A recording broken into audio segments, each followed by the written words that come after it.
It's 6 o'clock, I'm Lee Agnew. The headlines. The showbiz world remembers Cilla Black. Bedford police force under pressure from missing people. And a homeless man refused a house in Watford because of his charity work. BBC Three Counties Radio.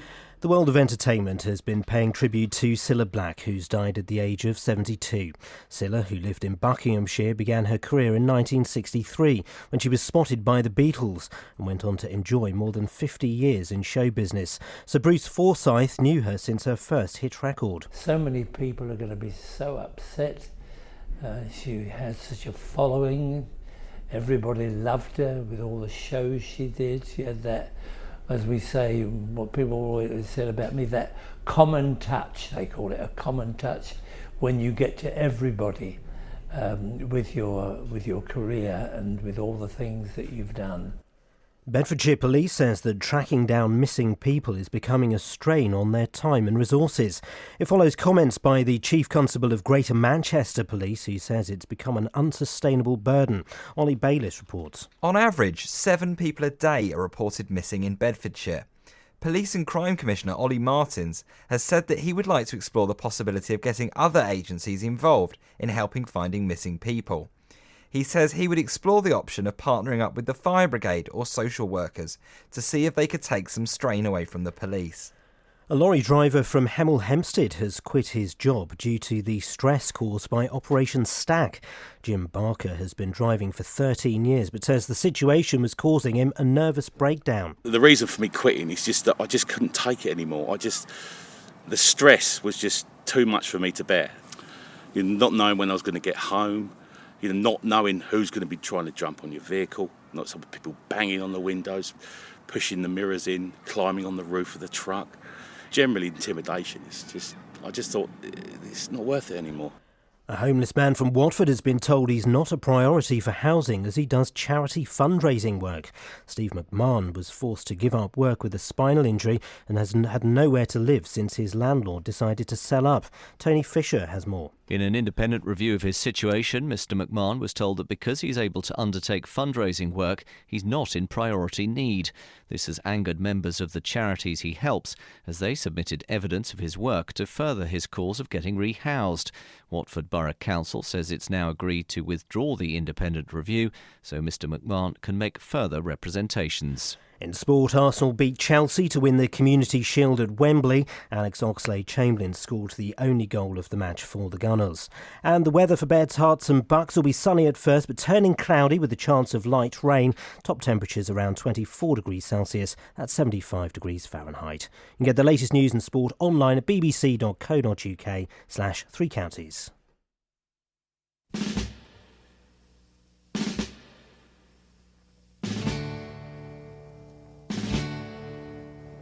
The Eastern world, it is exploding, violence flaring, bullets loading, heroes enough to kill, but not for voting. You don't believe in war, but what's that gun you're toting? And even the Jordan River has bodies floating. But you tell me over and over and over again, my friend, how you don't believe we're on the eve of destruction.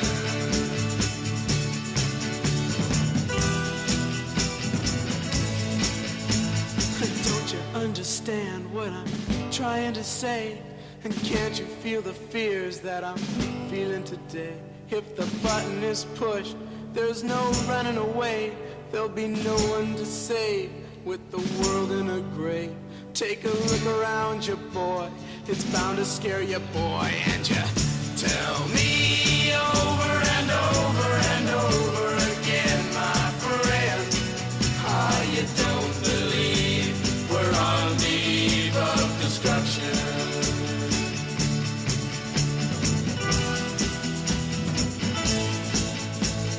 Think of all the hate there is in Red China.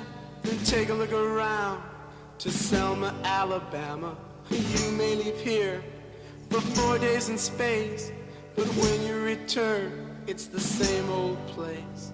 The pounding of the drums, the pride and disgrace. You can bury your dead but don't leave a trace. Hate your next door neighbor, but don't forget to say grace. And tell me over and over and over and over again, my friend, you don't believe we're on the eve of destruction.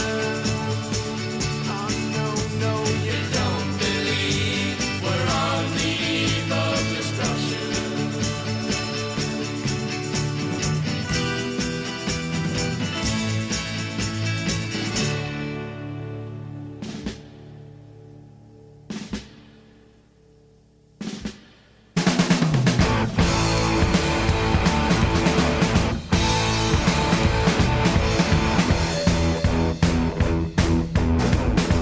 Rain is fine, but I like sunshine.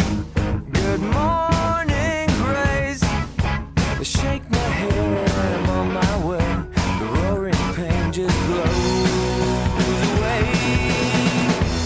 Can't sit down, cause I just hit town. So much to see. I lost my trappers, but it's clear to me the look is free today. Put on your Malibu sunglasses. Everybody's falling on their asses. Come along, 'cause it's a gas. There's 20 megatons of fun sunshine tonight.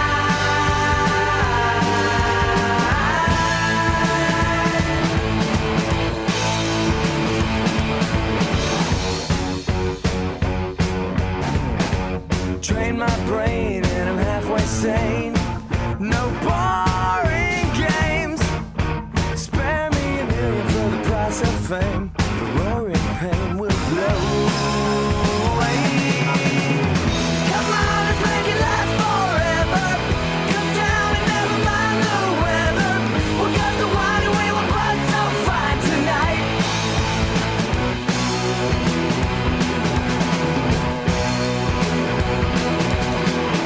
So lighten him up and set me free.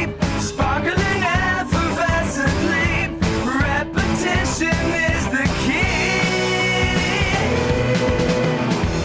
Can't make rent, but I got good sense.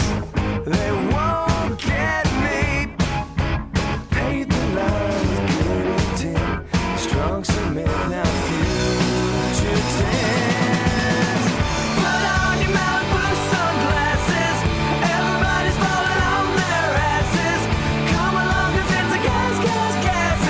There's 20 megatons of fun sunshine tonight.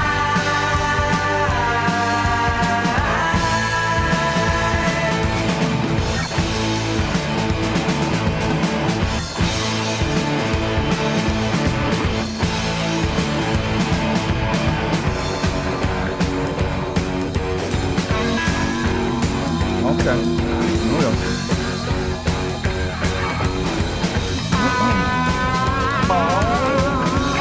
Bend the guitar.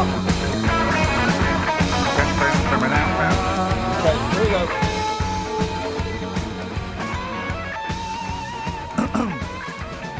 I've been practicing this. Hang on.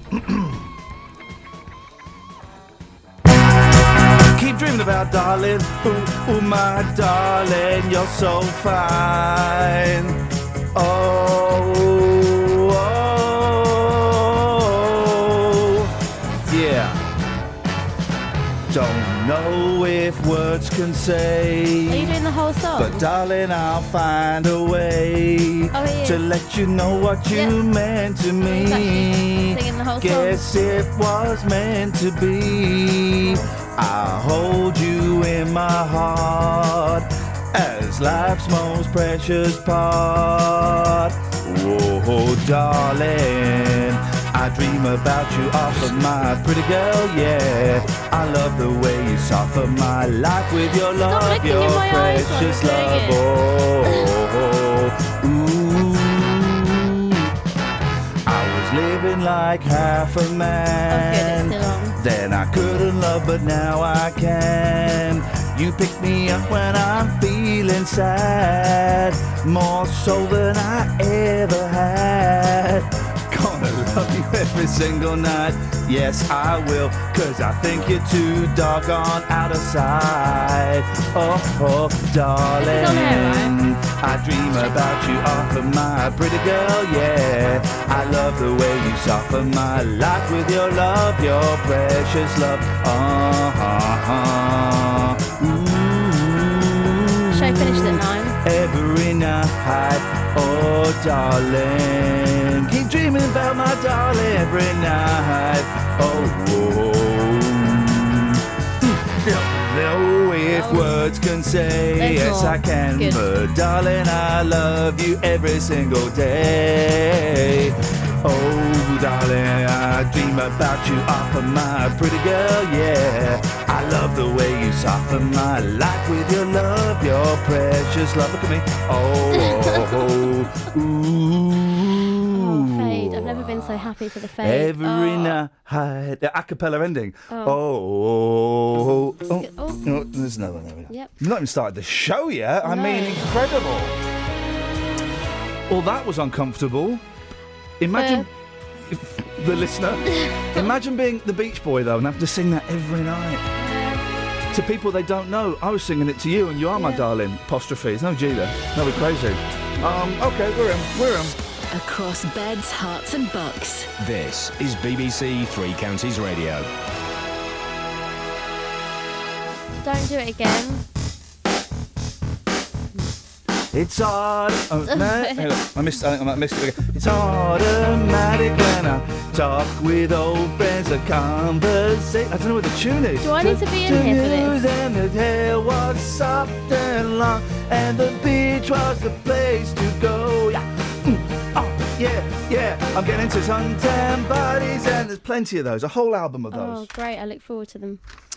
Thousands of people in the UK are searching for a missing... You all right? Mm-hmm. That was for you. Thank you. A missing loved one, but tracking them down is a strain on time and resources. Say, only the police? No, the band? Bedfordshire police say that looking for missing people is a strain on resources, just like murder, rape and crime. They say on average 7 people a day are reported missing. Kelly Betts can tell us more on this because she's now the official grown-up here. What have Bedfordshire Police told us? They say the amount of missing people that they have to deal with has become a burden on the force. They have to risk assess every person reported missing to them. Police and Crime Commissioner Ollie Martins, you know him, he told us that when he is on patrol with officers on another job, they regularly get calls to deal with a missing person. And he would like to explore the possibility of getting other agencies involved, like maybe fire brigade or social workers, to see if they can help. Who else has raised concerns? Nationally, lots of people. Yeah. The Chief Constable of Greater Manchester Police has, Sir Peter Fay. He's warning that the time and cost of tracking down missing people is unsustainable for the country's police force. Locally, Hertfordshire Police have told us it's an issue as well, and they are concerned about it. They say on average they deal with one high-risk missing person per day. Okay, well, it's tough, isn't it, police having to deal with, stuff like that. How big is this problem, Kelly Betts? Well, I'll read it to you. That piece. The National Crime Agency, who now hosts the UK Missing Persons Bureau. Missing Persons Bureau. Yep. Between 2012 and 2013, so they dealt with 306,000 incidents of missing people, which is on average 838 per day. The vast majority end with no harm coming to the individual, but with almost 97% likely to be found safe and well. Okay, this is what we're going to do. Justin's got a really busy morning this morning, Justin. I just thought of something that we can do. So he's doing a Cilla Black package, as he does. He is our station's Paul Gambaccini. Yep. He's also doing a Who Should Be a National Treasure that isn't. Because Cilla Black's described as a national treasure, Bruce Forsyth is described as a national treasure. Bizarrely, the big lass, the Vicar of Dibley, yes, is described. French. Yeah, is described as a national treasure. I don't think so, Dawn. Oh, I spat at you. Sorry. Yeah, that's right. So I think, for example, national treasures, Jeremy Clarkson. Really? Yeah, I do think he's a genius. I hate him, but I think he's a genius. Jeremy Kyle. So all the Jeremys. All the Jeremys. Anybody called Jeremy. Yeah. And all the illegal immigrants. They're national treasures, right? 03459 455 555 if you want to play along. But also, Justin, I know you're busy this morning. If people could describe Cilla Black in just one word. Just one word, because we're getting all these verbose statements from... Bizarrely, there's a statement from Russell Crowe in the papers about Cilla Black. What was going on there? It's Cilla Black in one word. Kels, is it a risk I can take with you, or should I not bother? Try it. OK, Cilla Black in one word. Lovely. Travel news for beds, cards and bugs. BBC Three Counties Radio. On the trains, there's some problems for Great Northern services. There's a replacement bus between Stevenage and Alexandra Palace. That's because some overnight engineering works have overrun between Coverley and Bowes Park, so that means journeys are an hour longer than usual. On the roads in Milton Keynes, it's quiet at the moment, but there's roadworks in Tickford Street at the Cannons, which could cause some delays. And on the M1, things are moving okay, but there are roadworks between junction 12 for Flitwick and 11 for Dunstable in both directions could cause some delays later on. Samantha Bruff, BBC Three Counties Radio. Hey, Sammy. 6:15, Monday, the 3rd of August of all times. These are your headlines on BBC Three Counties Radio. The world of showbiz is paying tribute to Cilla Black, who's died at the age of 72. Bedfordshire Police says dealing with a growing number of missing person reports is straining its resources. And a homeless man from Watford has been told he isn't entitled to a house because he does charity work. Nick Coffer on BBC Three Counties Radio. For over 6 decades, comedian Ken Dodd has been touring and selling out theatres. I'm very blessed, actually, Mr. Nick, because if the jokes aren't connecting as much as I'd like them to, I can always burst into song. Weekdays from 12. Much of that music, not least the Happy Mondays, has not only stood the test of time, it still sounds as fresh as it did then. Certainly does, yeah. 60s knockoffs. It's sure that weren't that other lot, not us. Nick Coffer. Live at Woburn Abbey for the Woburn Abbey Garden Shed. It's very nice to actually speak to you in your home. You are the very proud garden manager. I am indeed, yes. I'm proud of what we've achieved as a team here at Woburn. It's fantastic. Nick Coffer. Weekdays from 12 on BBC Three Counties Radio. Hang on a minute. There's no idea what bloody... Hang on. Right, here we go. Steady, go. Sweet. What you do to me, I know, I can't believe there's something about you got me down on my knees. What you do to me, I know, I can't believe there's something about you got me down on my knees. What you do to me, what you do to me, what you do to me, what you do to me, what you do to me. I know, I can't believe there's something about you got me down on my knees. What you do to me, I know.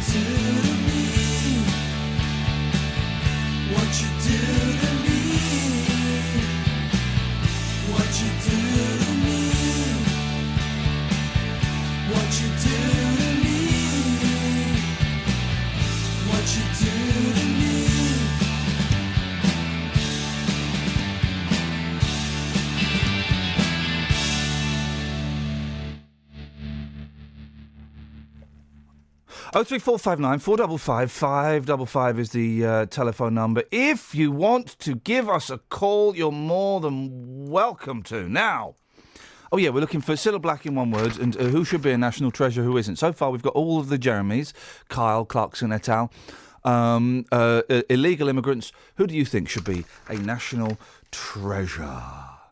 Now, Steve McMahon, the name, ring a bell? No, well, let me ring a bell for you. Oh, I've left it out there. He was forced to give up work after damaging his neck and back when he twisted it awkwardly. He then had to be rehoused by the council after his current landlord decided to sell up. Now he's being told that because he's able to fundraise for military charities, he's not in priority need for housing anymore.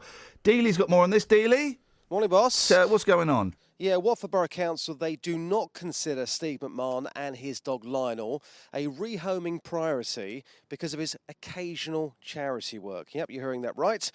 Members of the charity say they're shocked and appalled by this, and that references to Steve's help, which includes his involvement with collections and the annual attendance at the Poppy Fund Dog Walk, were taken as evidence that he was fit enough to sleep rough and sofa surf, as he has been doing for the past 9 months or so. They feel very, very strongly about this as friends, so they've started a petition to hopefully, in their opinion, get this overturned. OK.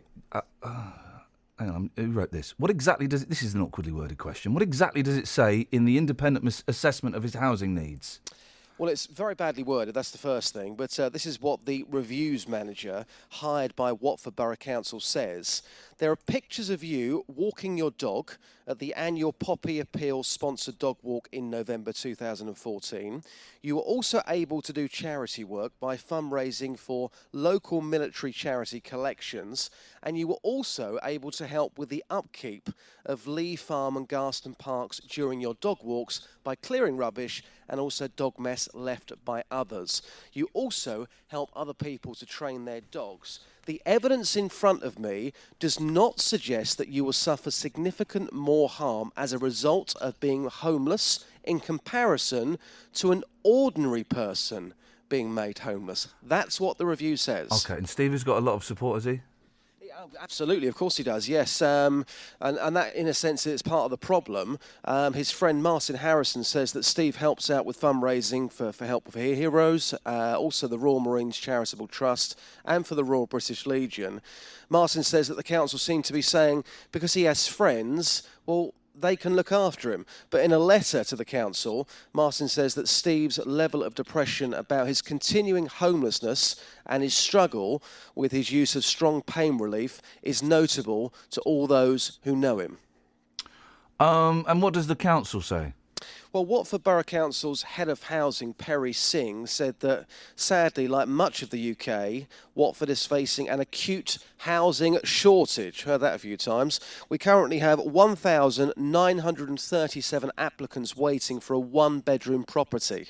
The independent review commented on the charity work because the charity. Hang on a second. I'm just starting to get my head around this story. The charity work is a MacGuffin, is a red herring here. It's the fact that he's not incapacitated is what the council is saying. If he was completely incapacitated, then he'd be higher up the priority list. The fact that he can't walk, which I'm imagining a lot of people on that list can't do, so they're obviously a higher priority. Well, I think this is the key quote. That they say, as part of this review, that it showed that Mr. McMahon is able to undertake day-to-day living activities, meaning he is not in priority need. Yeah, that's sad. what they're saying. It's sad, but I think the charity work is a slight. We've been sold as ever such a slight pup there, because it's not because he's doing charity work that he's not getting a house. It's because he can, walk and stuff.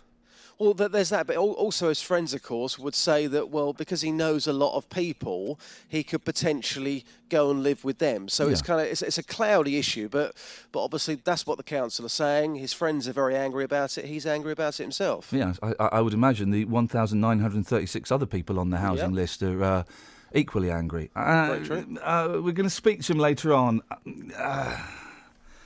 It's sad, but I'm not convinced. I'm not convinced it's quite the big story that we are trying to portray here. So I'm pulling back from it ever so slightly. Dealey, Cilla Black in one word, and people who should be national treasures that aren't national treasures. All the Jeremys. You got your Kyle. You got your Clarkson. You got your illegal Ims, of course. National treasures. Yeah, Kyle, for me, 100%. That man is an absolute legend. And do you know what? The reason he deserves it so much is because he's changed people's perceptions about this wonderful country. He's done a lot for the UK. There we go, you see. As in, has Kyle changed perceptions for the positive Or he certainly gives the impression that we all have terrible, terrible teeth and tattoos. Yeah, yes, absolutely. Yeah. Dealey, take it to the streets. I'll speak to you later. Mind that Cheers. bin ban. Ta-ta.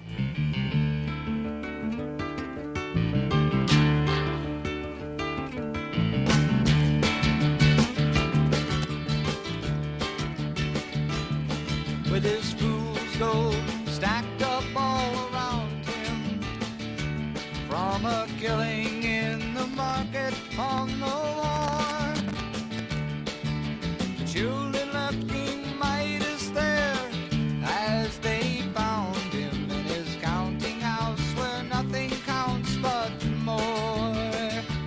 And he thought he heard the echoes of a penny whistle band and the laughter from a distant caravan, and the brightly painted line of circus wagons in the sand, fading through the door into summer.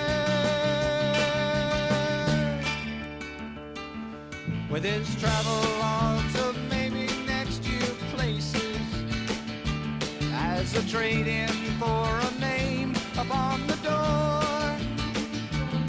and he pays for it with years he cannot buy back with his tears, when he finds out there's been no one keeping score. And he thought he heard the echoes of a penny whistle band and the laughter from a distant caravan, and the brightly painted line of circus wagons in the sand, fading through the door into summer. Yes, he thought he heard the echoes of a penny whistle band and the laughter from a distant caravan, and the brightly painted line of circus wagons in the sand, fading through the door into summer.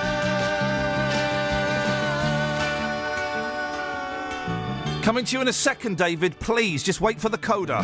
Fading through the door into fading through the door into summer. Fading through the door into summer.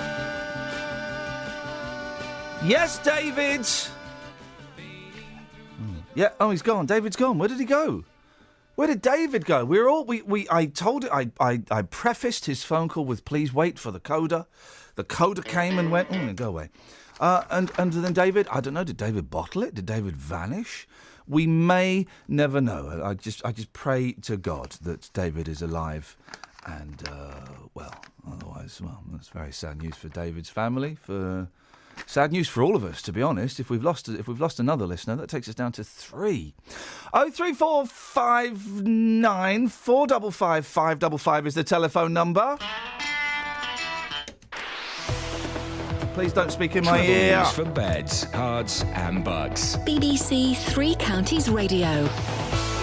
Trains Great Northern have delays between Stevenage and Alexandra Palace of over an hour because of overrunning engineering works. That means there's a replacement bus which is making the journey times an hour longer than usual. On the motorways on the M1, there's roadworks going on in both directions between junction 12 for Flitwick and 11 for Dunstable, which means there's a lane closed which could cause some delays when it starts to get busier. And in Hertford on Ware Road, there's temporary traffic lights at Chadwell. That's Matt the Breath, BBC Three Counties Radio. Across beds, hearts and bugs. This is BBC Three Counties Radio.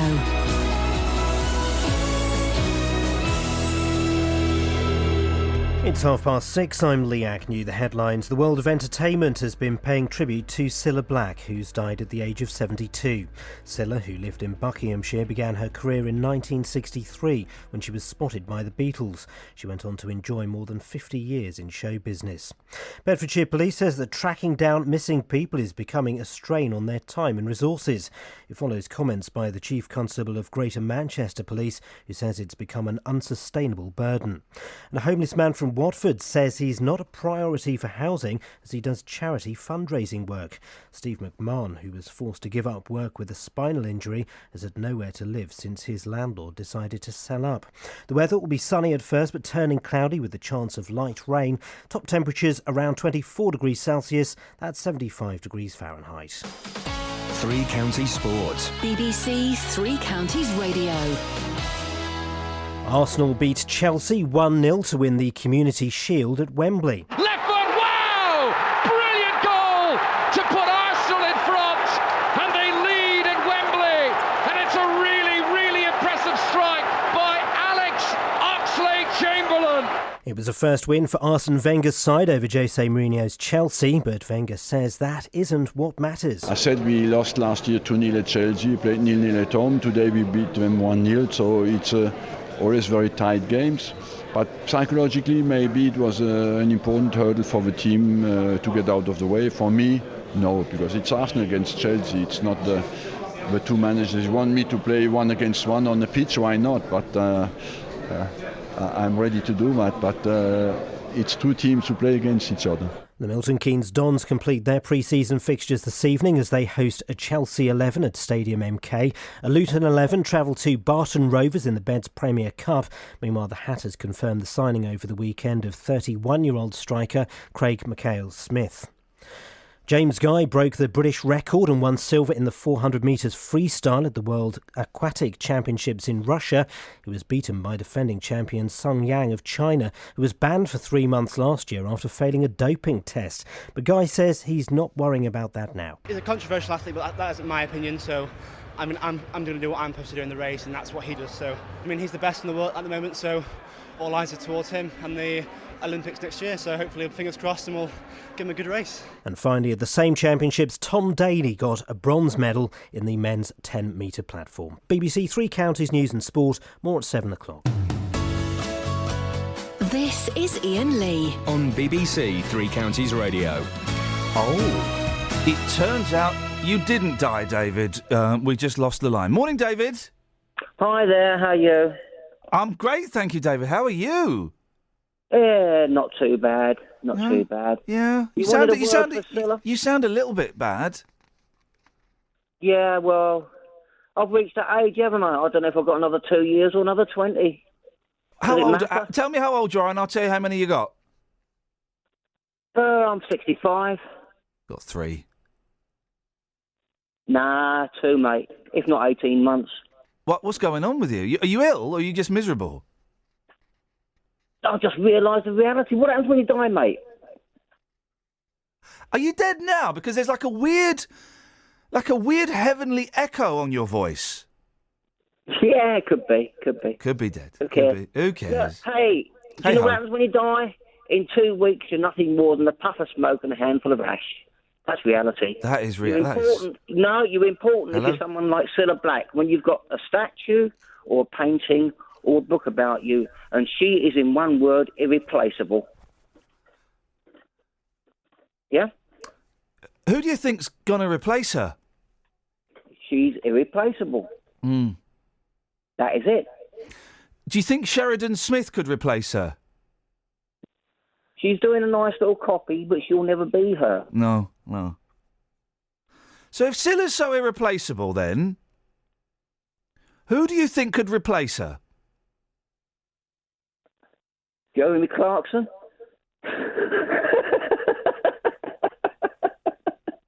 I think you've probably got less than 2 years the way you're going, David. Oh, dear. Well, no, I'll give him that ridiculous answer because, quite honestly, there is no answer. No, there is. The answer to the question is there is no. Here's the thing, right? And I don't want to be all macabre on a Monday, but I'm going to be macabre and a little bit sombre. Yeah. We've lost 2 legends in the space of, 4 or 5 days? Yeah. Well, who's the other one? I can't remember the song she sung now. What? She was world famous at about the same time as Cilla, wasn't she? Hang on, that means we've lost 3. Who was well famous at the time we lost Cilla? No, hang on. What? What was it? I Never Promised You a Rose Garden. The girl who sang that. Who sang that? That wasn't Twinkle. Twinkle. You're not thinking of Twinkle, are you? Because Twinkle died ages ago. No, this is another woman. Just hang on. I beg your pardon, Lynn Anderson. Yeah, that sounds right. Well, in that case, we'll stop the clock because I was going to say we've lost Stuart, the brand Baggs. Right. Rose Anderson from the Lynn Gardens. Yeah. And now Cilla Black. They come in threes. But what if the threes come in threes? That means we've got another 6. Yeah, well, look, do you know what's happening? God's taking his best to his heart because the end of the world's coming. And I say, bring it on, man. Try that one on for size. Flippin' heck. Can I just say, God, I do not say bring it on, man. Wowzers. But fair play, God's taken his best to his heart. Why am I still here? Comes with the feeling of being left. There's the feeling of hate. And the sickening sense you can make it by yourself. Losers Haven is the place I'm staying. Could be lovers, but I would be paying. All our feelings should fall into place. How they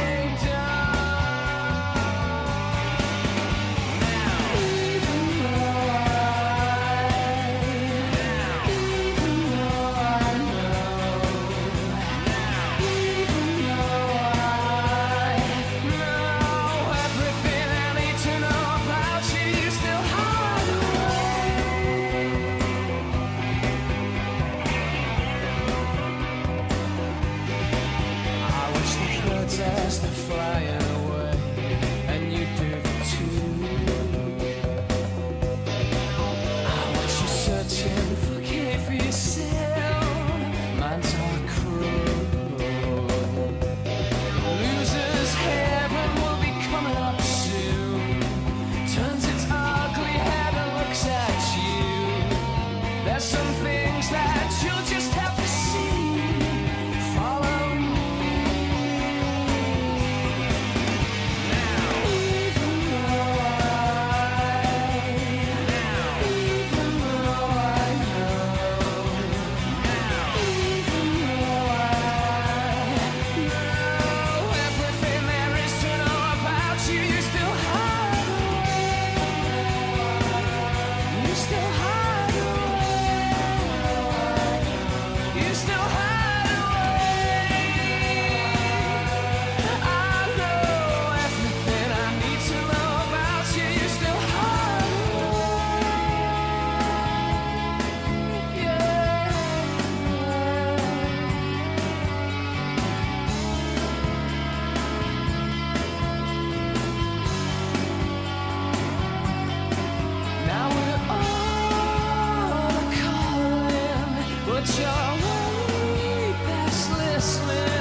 Morning, guys.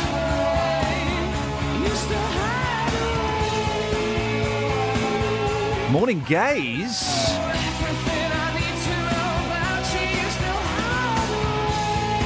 Page 37 of the Mail. Believe it or not, Susanna is 61, and she says she's proof there's no age limit for looking good on the beach. Well, I believe she's 61. Trust me, I can see. No, the reason the gays have got their own police car. Imagine that. Not for keeps. I don't think it's for keeps. Well, I don't know. It's very colourful. Out on patrol, the gay police car. Oh! Oh, hey, did you see Bets? Great to have you back, by the way. Thanks, Blair. Ollie, lovely to have you nearby. Morning. There we go. Bets, you're a really powerful force today, vocally. Right. There we go. Oh. Did you see there was a hitchhiking robot called like Hitchbot or Robot or doing a hitchhiking robot? I don't know. There was a I don't know, mate. There was a hitchhiking robot. This is not even a setup to a joke. But whack that caller through, Ollie. There was a hitchhiking robot that was hitchhiking across. I don't flipping know America. I don't know the specifics, Kelly. Don't get stroppy. Is it a good story? It got all the way across Europe, got to America, got to Philadelphia, and it had the whatsits kicked out of it. It got beaten up. What, this robot? Yeah, hitchhiking robot. So it isn't a good story. Decorated in garish, multicoloured hues, a patrol car loudly proclaims the police's support for a gay pride event. I'll be honest, that's not been designed by a gay man, because it looks horrible. So the front half and also it's not a gay car, it's a bisexual car, because the front half is, I was going to say, normal, and the back half is, it's got rainbow on it. How did gays get the rainbow? They had pink, right, and that's fine, they can have that. The whole rainbow? Bit greedy. That is greedy. Colour greedy, Dennis, he said, almost instantly regretting bringing you into this conversation. No, I woke up this morning, it's been misery since then.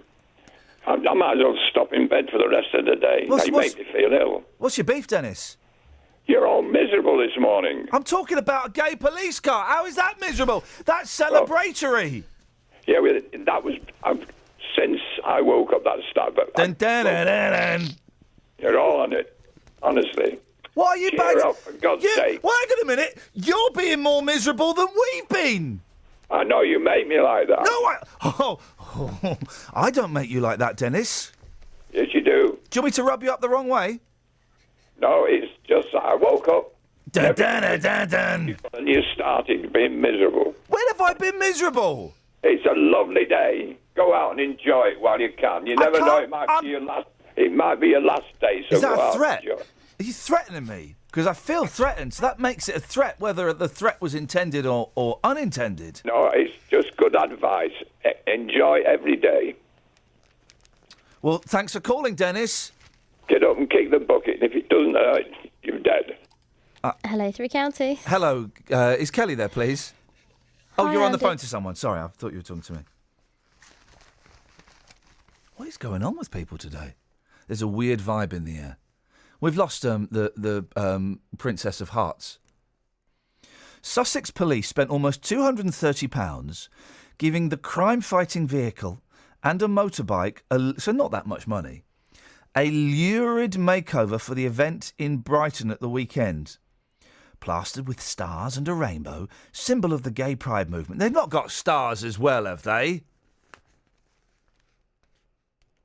The additions to the livery were carried out by Blue Light Graphics Limited in Burgess Hill, West Sussex, and will be stripped off again after the celebrations.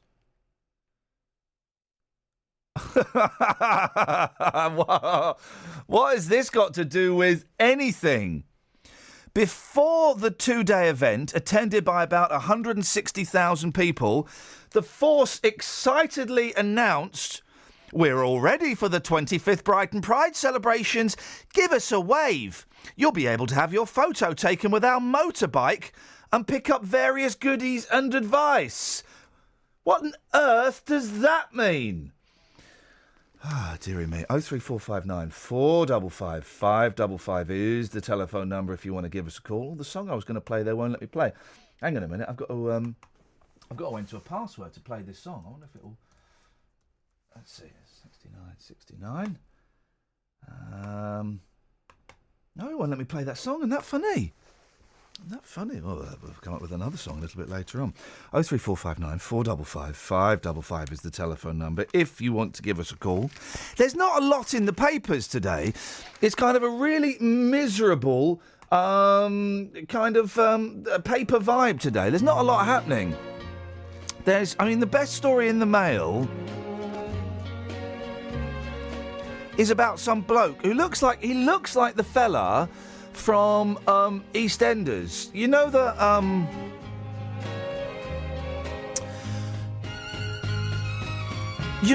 the bald fella from EastEnders who got buried alive at Christmas, like about 6 years ago, by the girl who's I quite like. Anyway, looks like him. And father fights council over his fake camera to stop speeders. That's the best story in the papers. And even that's boring. There's only another 2.25 hours to go. Of what? Well, according to Dennis, misery.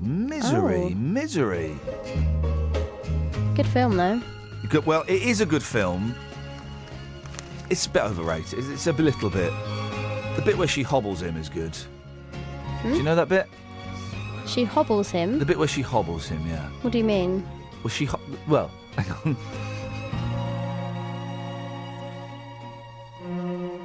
The bit where she hobbles him is good, but the rest, I would say, is a bit... Are you Googling the word hobble? Yeah. Okay.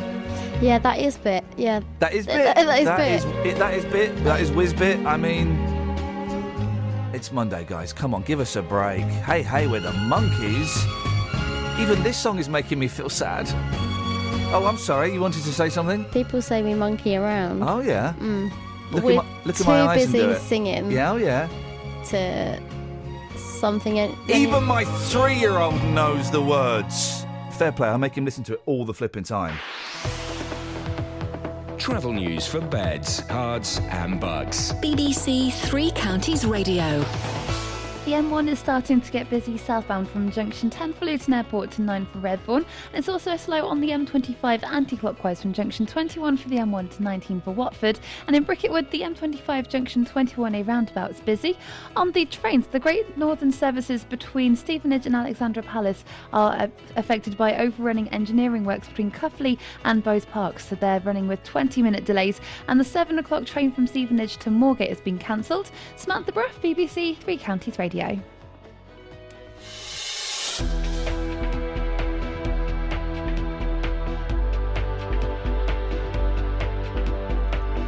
Thank you very much, Sammy.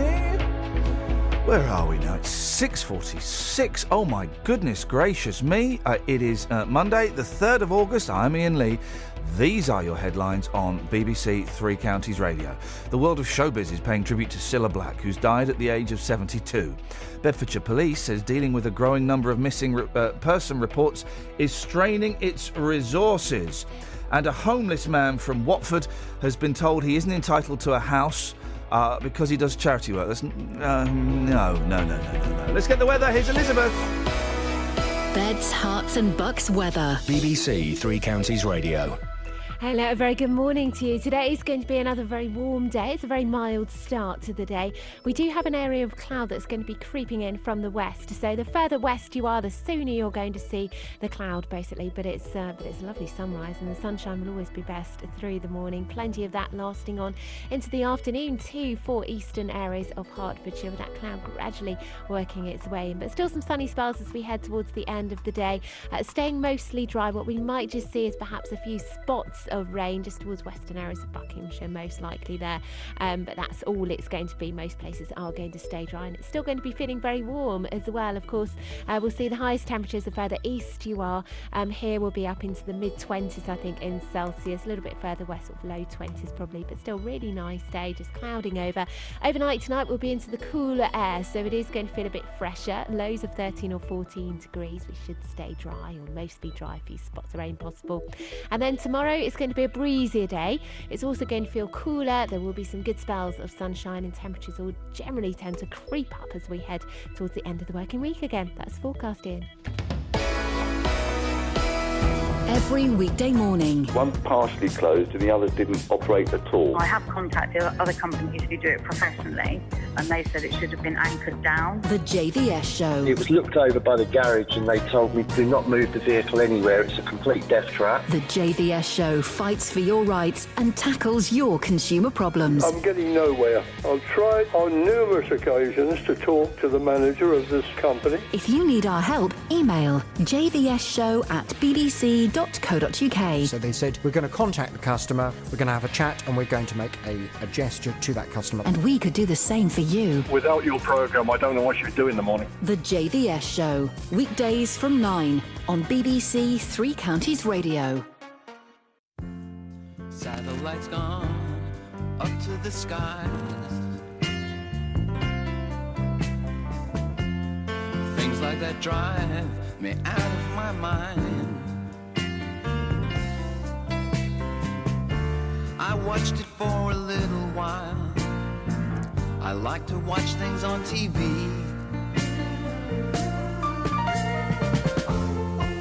Satellite of love.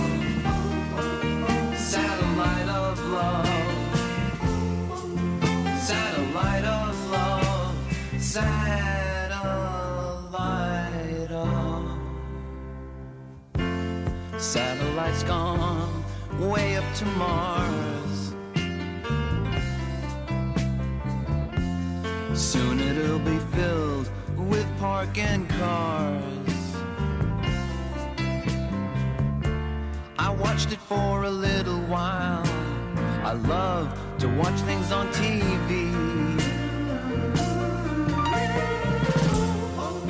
Satellite of love. Satellite of love. Satellite of love. Satellite of. I've been told that you've been bold with Harry, Mark, and John. Monday and Tuesday, Wednesday to Thursday with Harry, Mark, and John. Satellites gone up to the skies. Things like that drive me out of my mind. I watched it for a little while. I love to watch things on TV. Satellite of love. Satellite of love. Satellite of love. Satellite of.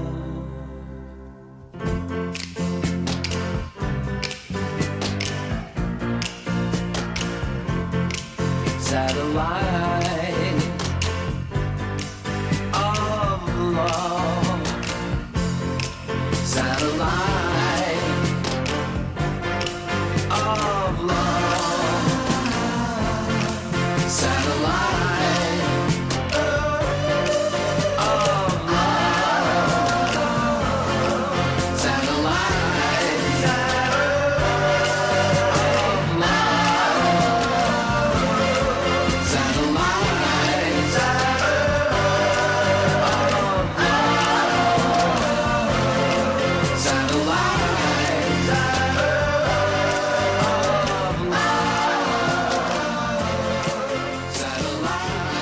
So the hunters are fighting back. The hunters are fighting back. I still can't quite get why everyone was so gutted and angry with the dentist. All right, so were they jealous? He had perfect teeth, didn't he? You would do as a dentist, you would like to think. But, I mean, still. Are you still angry about the dentist, Just, or have you gotten over it now? No, I'm still angry, actually. Hey, come on, let it go. No, I can't. He's getting death threats. Well, yeah, too right. No, hang on a minute. Can I just say... As the BBC, we do not condone. I've just seen a face, I can't forget the time or place where we just met. We don't condone death threats against dentists. No, we don't condone that. He was an idiot, but then loads of people go hunting. Yeah, but you say about death threats against dentists. Most dentists don't go out and pay £35,000 to shoot a lion. And yet they could afford to. Those dentists are rolling in the deep. No, that's Yes. Adele. Hang on. OK, well, have you seen Sabrina Corgadelli? No, hang on, let me try that again. Hang on. Have you seen Sabrina Corgatelli? That was better. Have you seen her? No. She's a fit hunter. She's a... I can say funter. I can say funter. Yes, I can. Just about. I can say that. She's a fit hunter, Justin. Beautiful. Yeah, exactly. She's wearing tight khaki trousers, a very tight green vest that are highlighting her wonderfully placed bosoms, and she is sexy. Suddenly, I'm not so anti-hunter. Yeah, you see, exactly. The PR there has played into your hands. A nice, good-looking woman. She goes out hunting, and suddenly you think it's okay. An American hunter poses with the body of a giraffe. Blooming giraffes. They do get in the way. We went to... Sorry? They are, I tell you what, the most, in my opinion, the least arrogant animal out there. Beautiful creatures. No. Yes. I went to Woburn Safari Park yesterday. They confiscated my guns. Unbelievable. And they were banning all dentists from entering. But we went to Woburn Safari Park. Those giraffes, they just kept walking in front of our car. What's wrong with that? Well, how are we supposed to get from A to B? Well, you're there. You've paid to see them, A so lot they're of giving money. you something back. A lot of money we paid. I had a bird do a whoops. A bird came and sat on my arm. I thought, that's cute. Then it did a poo on me and ran off. Flew off, actually. I'm going to be specific about it. Monkey sat on the car. What is going on there? There's no discipline. There's no... A bear walking towards us. There's no discipline there, Dealey.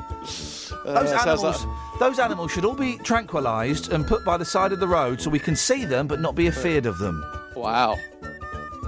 Sabrina Corgatelli faced an angry backlash after posting the image on social media with her message, Day 2, I got a...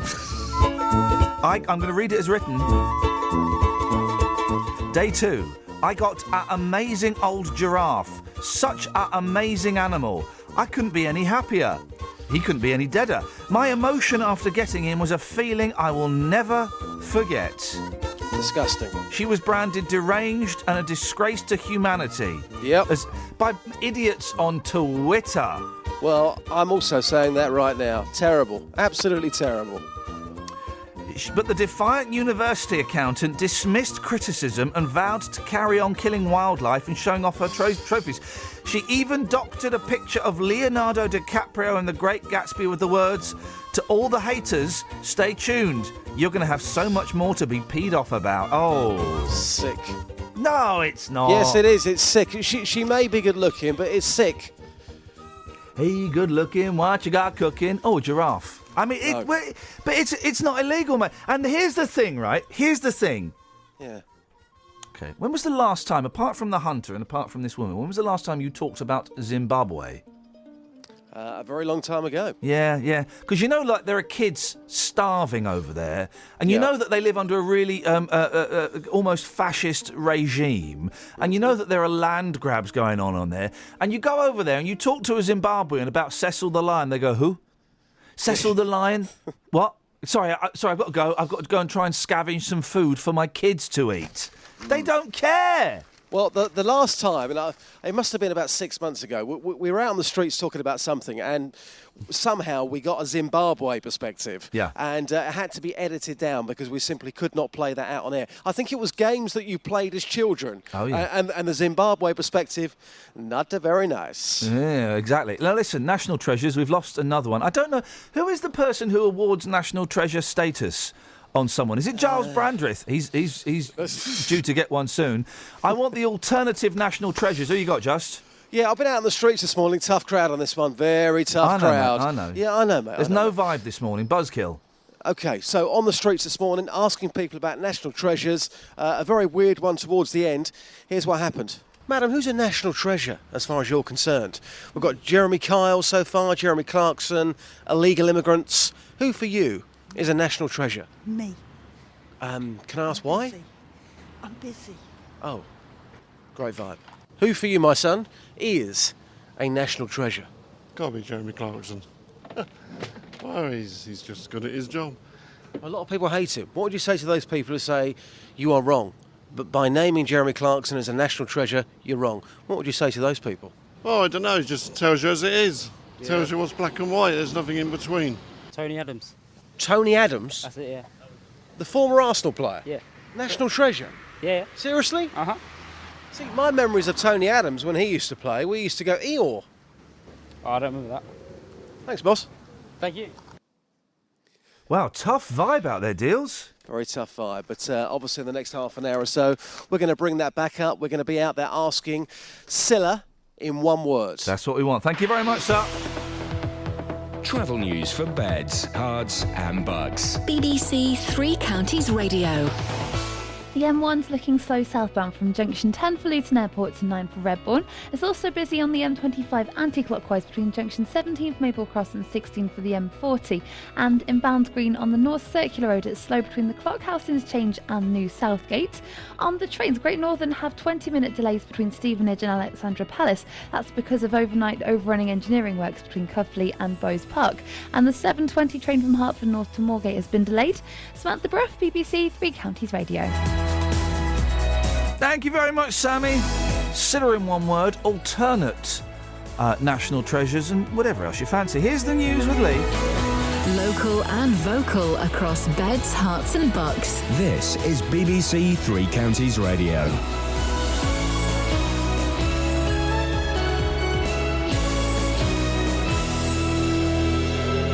It's 7 o'clock. I'm Lee Agnew. The headlines. The showbiz world remembers Cilla Black. Bedfordshire police under pressure from missing people. And a homeless man says he's been refused a council house in Watford because of his charity work. BBC Three Counties Radio. The world of entertainment has been paying tribute to Cilla Black, who's died at the age of 72. Cilla, who lived in Buckinghamshire, began her career in 1963 when she was spotted by the Beatles and went on to enjoy more than 50 years in show business. DJ Tony Blackburn says her death is tragic. People have been texting and saying it's like losing one of the family. And I think that's the way she was. And we felt that it was just Cilla Black. And it just doesn't seem possible. She's no longer with us. It's just strange. And still it's sinking in, I think, to a lot of people. Bedfordshire Police says that tracking down missing people is becoming a strain on their time and resources. It follows comments by the Chief Constable of Greater Manchester Police, who says it's become an unsustainable burden. Ollie Bayliss reports. On average, 7 people a day are reported missing in Bedfordshire. Police and Crime Commissioner Ollie Martins has said that he would like to explore the possibility of getting other agencies involved in helping finding missing people. He says he would explore the option of partnering up with the fire brigade or social workers to see if they could take some strain away from the police. A lorry driver from Hemel Hempstead says the stress from the ongoing problem of illegal immigrants has forced him to quit his job. Jim Barker has been driving for 13 years but says the situation was causing him a nervous breakdown. The reason for me quitting is just that I just couldn't take it anymore. The stress was just too much for me to bear. Not knowing when I was going to get home, not knowing who's going to be trying to jump on your vehicle, not some people banging on the windows, pushing the mirrors in, climbing on the roof of the truck. Generally intimidation. I just thought it's not worth it anymore. A homeless man from Watford says he's been told he isn't entitled to a council house because he does charity work. Steve McMahon, who was forced to give up work with a spinal injury, has had nowhere to live since his landlord decided to sell up. Tony Fisher reports. In an independent review of his situation, Mr McMahon was told that because he's able to undertake fundraising work, he's not in priority need. This has angered members of the charities he helps, as they submitted evidence of his work to further his cause of getting rehoused. Watford Borough Council says it's now agreed to withdraw the independent review so Mr McMahon can make further representations. In sport, Arsenal beat Chelsea to win the Community Shield at Wembley. Alex Oxlade-Chamberlain scored in the first half to give Arsene Wenger a victory over Jose Mourinho for the first time in 14 matches. And the weather for beds, hearts and bucks will be sunny at first but turning cloudy with the chance of light rain. Top temperatures around 24 degrees Celsius, that's 75 degrees Fahrenheit. You can get the latest news and sport online at bbc.co.uk/Three Counties. Thank you, Lee. Morning, Iain Lee, BBC Three Counties Radio.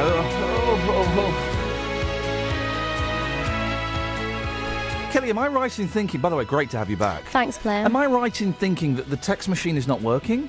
Or we've had no texts? No, we've got some text. Because I've got a blank screenage here.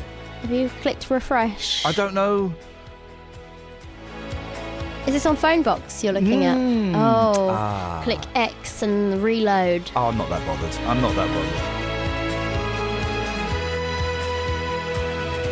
But you're saying we have texts, and should I feel... Excuse me. Should I feel the need to fill because of, I don't know, lack of vibe or anything like that?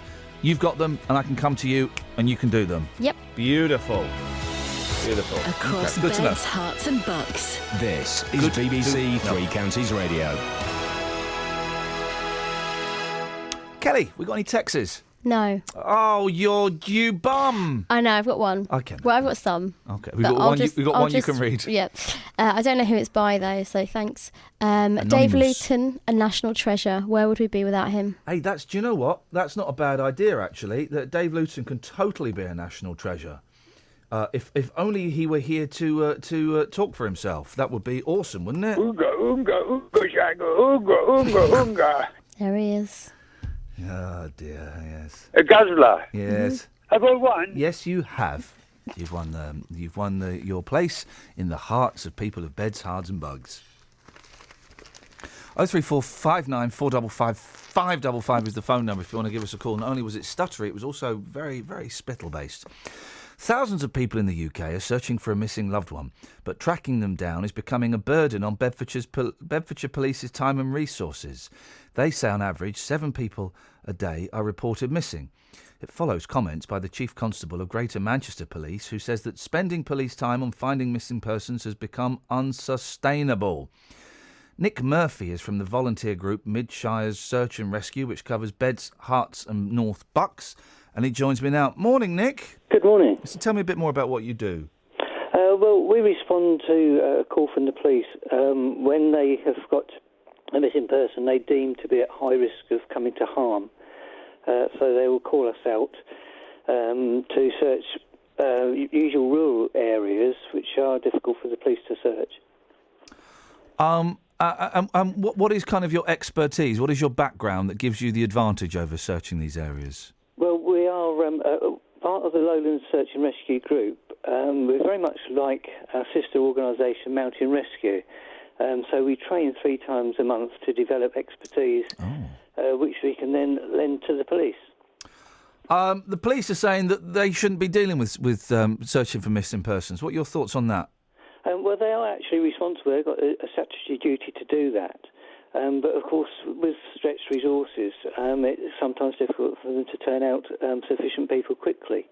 But we're able to do that. We can normally respond within an hour and get search teams out. Okay.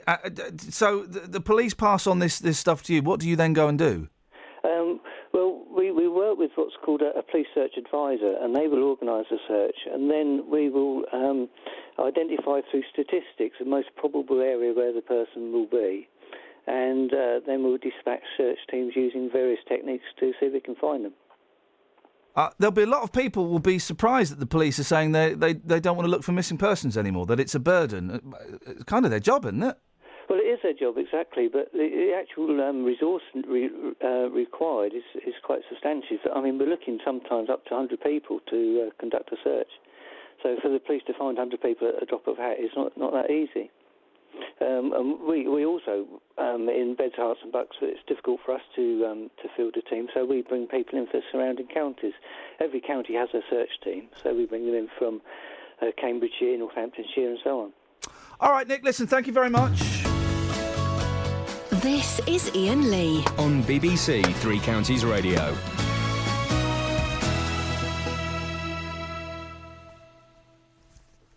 Yay close, dear listener. Wouldn't it be great to get some guests that were connected to the actual story? I don't know. 03459 455 555 is the telephone number if you want to give us a call. You can text 81333. Start your text 3CR. Or you could, of course, always send us an email. Or they could even... Kelly, why don't you tell the listener about the podcast? Sorry, say that again. Why don't you tell the Some listener phone. about... forget those losers. Why don't you tell the listener about the podcast they can download? Oh, it's really good. Are you talking about your one? No! Yeah, of course I'm talking about it. Why don't you do a BBC Introducing podcast? We're not allowed. Why? Well, the show's an hour long anyway, so you could just get that. I suppose so. Suppose. Oh, okay. Yeah. Well, and your podcast is hilarious. It has good bits. That's great. And it has some bad bits. It has some bad bits. That's great news. That's great news for everybody concerned. I'm just going to go and shoot myself in the head. Is that okay, guys? Anyone mind? There's a voice that keeps on calling me down the road. It's where I'll always be. Every stop I make a new friend. Can't stay for long, just turn around and I'm gone again. Maybe tomorrow I'll wanna settle down. Until tomorrow I'll just keep moving on. Down this road that never seems to end. When new adventure lies just around the bend. So if you wanna join me for a while, just grab your hat, come travel light, that's hobo style. Maybe tomorrow I'll wanna settle down. Until tomorrow, the whole world is my home. So if you wanna join me for a while, just grab your hat, come travel light, that's hobo style. Maybe tomorrow I'll wanna settle down. Until tomorrow, I'll just keep moving on.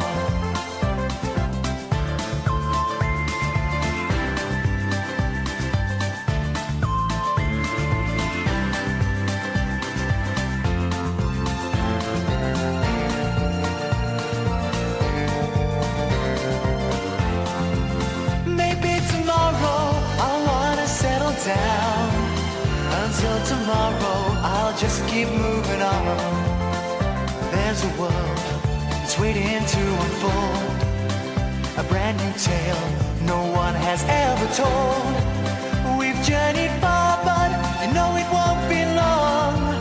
We're almost there and we've paid our fare with a hobo song. Maybe tomorrow I'll wanna settle down. Until tomorrow, I'll just keep... 03459 455 555. So, 555.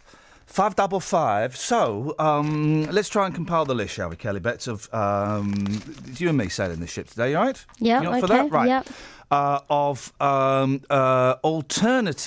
alternative national treasures. So far, we've got all the Jeremys, the Clarksons and the Kyles, partly because they display true British values, which are casual racism and arrogance, which I think are very, very important, and we don't convey those enough. So we've got those guys. We've got the illegal immigrants. We should probably have Minder. Yep, if you want. The Shane Ritchie version, not the Dennis Waterman version. I just think that's a little bit more wholesome. There were 3 Minders. Can you name the 3 Minders? Shane Ritchie. That's one. The other one you said. Dennis Waterman. And another one. There was another one. There was another Minder, and I can't think who the other Minder was. He was supposedly Terry McCann's cousin. But I don't... Put Davis back on again. He was supposedly Terry McCann's cousin, but I don't... It wasn't very good. It lasted a series. Good. They should reunite Minder and... is George Cole dead? What? Is George Cole dead? Don't know. Is Arthur Daly dead? Don't know. If he's dead, then I'm nixing this idea. If he's still alive, then for goodness sakes, why would... what's his name? George Cole. George Arthur Cole. Dead. Oh, God, please, not another one. Let's have a look. I've got a feeling. I've got a sneaking, sinking suspicion of a feeling that we may have lost him a few years ago. He was born in 1925. Okay, that's literally the opposite. He's of 90. Still alive. Okay. Well, then let's get them back together again. Let's reunite. Let's reunite the team for just one more caper. Oh. But let's get all of the Minders on it. Okay. All 3 of the Minders. So we've got Minders as national treasures. Trevor McDonald, obviously. Yes. But he's a real national treasure. Is Ronnie Corbett a national treasure? Oh, he's Scottish. I like him. I like him, but he is actually a national treasure. Oh, already? Yeah. Oh. So we want ones that are not national treasures. Everyone's a national treasure, though, Shut now. up. Well, name someone. I can't think of anyone. Exactly, because they're a national treasure. Right, I'm going to pick it open. I'm going to open the mirror around Rhiannon. No. Rhiannon? What, the Fleetwood Mac song? No, the dirty girl. Oh, Rihanna. She probably is. Okay, all right. Talisa. Oh, yeah, no, she isn't. She is now. Talisa is a national treasure. Good. Sam Smith. No, he's not. Good. He's from Bishop Stortford. I don't know where that is. It's near us. I'm not particularly It's local. within the 3 counties. I don't live there. Club bowled over by boot from Boozer. Club bowled over by boot from Boozer. That makes no sense. Don't worry, we'll pursue it. A pub boss is kicking out a bowls club he lets play for free because members do not drink enough of his beer. And there's a picture of some very, very glum faces. At Glumface, by the way, if you want to. I've got a feeling that's going to start up again soon. Malcolm McCann... excuse me. Oh, no, well, that's not fair! Malcolm McCann says some players go to a different boozer after using his green at the Heath House pub. Well, that's not fair. That's not fair. If anything, I would over-booze there. I always feel a great responsibility on my shoulders when I go to places that let me use their facilities for free. I can't think of any examples of when I've ever done that in my life. We used to wash our football kit. Our footballers' kit. When I worked in a pub. Nice tackle. I really annoyed my wife yesterday, and this is Woburn Safari Park's fault, OK? They've set this up for a gag. So, you drive through, and you see pretty much in this order, the wildebeest, the rhinoceros, the wolf, boring, it just looks like a dog. In fact, I think it is just a dog.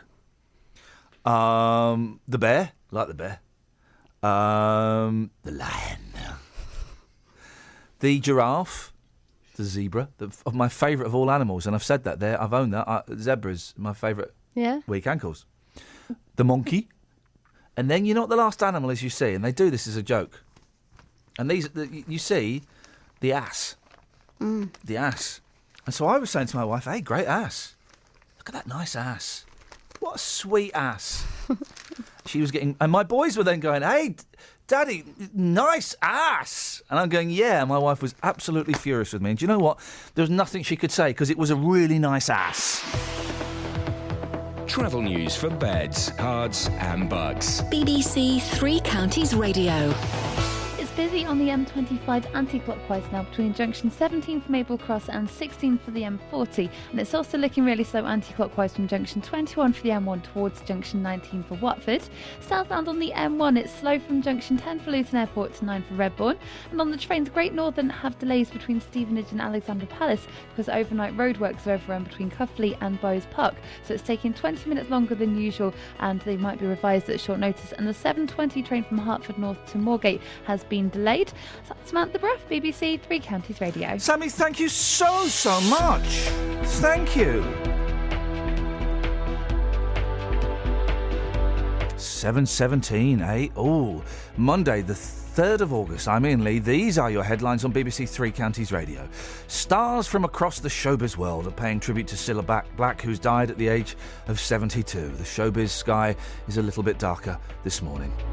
Bedfordshire Police says it's struggling to deal with a growing number of missing person reports, and a homeless man from Watford says he's been told he isn't entitled to a council house because he does charity work. Every weekday from 3. The East of England Ambulance Service are urging us to stay safe in the heat and take sensible precautions. Barry is in Bedford. Hi, Barry. Hi, Rob. Right, I've got a little story about bad breath, and it's quite embarrassing, really, but I do... Don't be embarrassed. Roberto Peroni. Yes, yeah, we kiss them and cuddle them. Oh, no, you don't kiss an animal. Yeah. No. Yes. So you've started an online petition to raise money to pay the Greek debt? That's right. I was fed up with politicians going round in circles, and I thought, you know what, let's just crack on and let's see if we can do something with it. Roberto Peroni, weekdays from 3 on BBC 3 Counties Radio. 03459 455 555 is the telephone number if you want to give us a call with your alternate national treasures. It does just say national treasures and lifetime achievement awards just means you're old, posh, maybe gay. A lot of gay national treasures, aren't there? Yes. Well, you say that. Can you name one before you make these outrageous statements? Can you? No. Think hard. But national treasures and lifetime achievement awards, they just seem to. Oh, you're going to die soon. We'll give you national treasure status, shall we? We'll give you a lifetime achievement award. What do you have to do? What are the steps to be a national treasure? Just live long and prosper. So you could be one. I've not lived that long, and I've not been particularly prosperous. Now back to the story of Steve McMahon. You may remember he was forced to give up work after damaging his neck and back when he twisted awkwardly. He then had to be rehoused by the council after his current landlord decided to set up. Well, now Steve claims he's being told that because he's able to fundraise for military charities, he's not in priority need for housing. Morning, Steve. Good morning. What's going on? Well, basically, I'm not being treated fairly. I don't think. The council have basically paid a consultant to form an opinion that because I stand outside Asda with a collection tin, I may go on a sponsored walk for 1 hour out of 365 days of the year. I'm not eligible for any help at all whatsoever. So you're not on the housing list at all? Not at all. They've refused to help me come 100%. Right, but it's not because you do charity work, though, is it? It's because you are able to present yourself in perhaps a slightly more, I know we've spoken before, and that you do have a lot of pain, but you're perhaps not as badly off as some other people. This is what they're saying. What they're actually saying is that someone who is an alcoholic, someone who is a drug addict, is a more vulnerable person than myself. I'm not presented as being vulnerable. So what they actually said, I've actually had to sleep in my car on occasion. I've spent 4 months sleeping on a building site in a storage cupboard. I've actually slept in a tent a couple of times. I thought the problem was, though, because you didn't want to get rid of the dog. Is it Lionel? Yeah. Well, I haven't got rid of the because the council were going to rehouse you, but because you wouldn't get rid of Lionel, there was nothing they could do. No, that is one excuse. That is one excuse that out of a number of excuses that they've given down along the line, and this is totally incorrect because they haven't even offered me temporary accommodation either in a bedsit or a hotel. Currently, at the moment, my solicitor has a person who's looking for housing at the moment who's staying in a hotel with a dog. So the information that they gave then was incorrect. Well, yeah, but Steve, it's really difficult to house someone with a dog. That's not a lie from the council. That's a fact. Yes, I am fully aware of that. And had you passed Lionel on to someone else, you would have got a flat, wouldn't you? I thought that was what we talked about 6 months ago. Yeah, no, they're still saying that I'm not as vulnerable people are. If the article that was written by Manios Perdios, the letter that was sent out, I've got no idea what that is. I sent it through to one of your researchers. Okay, well, I've not seen it, so I assume I don't know anything. Go on. Okay, they have paid a consultant to form a medical opinion about myself based on medical records 4 years out of date, based on medical records made in 2011 and 2012. Since then, my condition has deteriorated. I am now in the process of having my 5th MRI in 2 years. I'm on increased medication. I've had over 20 epidurals in my neck and spine, and I'm due to have further nerve blocks in my neck and spine. But the council have deemed that I'm not as vulnerable as an alcoholic or a drug addict. I don't know why you keep bringing alcoholics and drug addicts into it. I'll tell you the reason why. The YMCA in Watford is packed full of these people that they deem are more vulnerable. And God bless the YMCA for looking after those vulnerable souls. Yeah, God bless them, yeah. And also, they're putting them up in temporary accommodation, i.e. bedsits and hotels, even before I'm considered. But I don't know. But you. We're playing who's worse off. Who's worse off? Are you saying that these people shouldn't be put in a YMCA? No, I'm not saying that at all. I just want to be treated on the same sort of level as them. I want to be treated on a level playing field. At the moment, they're just refusing to help me totally down the line. They're just saying that, no, they're not going to help me. But you're not. Well, I thought that they were saying they were going to help you, but you're just not a priority. Yeah. So they are going to help you. So they are going to help you. They're not going to help me. No, they're saying that I am not priority need. No, well, yeah, okay. Forget the priority for a second, and I've got the description of what priority is, and you don't fit it. Well, that's what they're saying. I don't fit into any of their boxes. But, well, no, you don't fit into the priority. Look, I've got the law in front of me. A person has priority need for housing if he is vulnerable as a result of old age, mental illness or handicap or physical disability or other special reason, or with whom such a person resides or might reasonably be expected to reside. Well, you've mentioned two there, physical disability and handicap. I'm handicapped and I have a physical disability. But you're not as handicapped. You're not as handicapped as other people.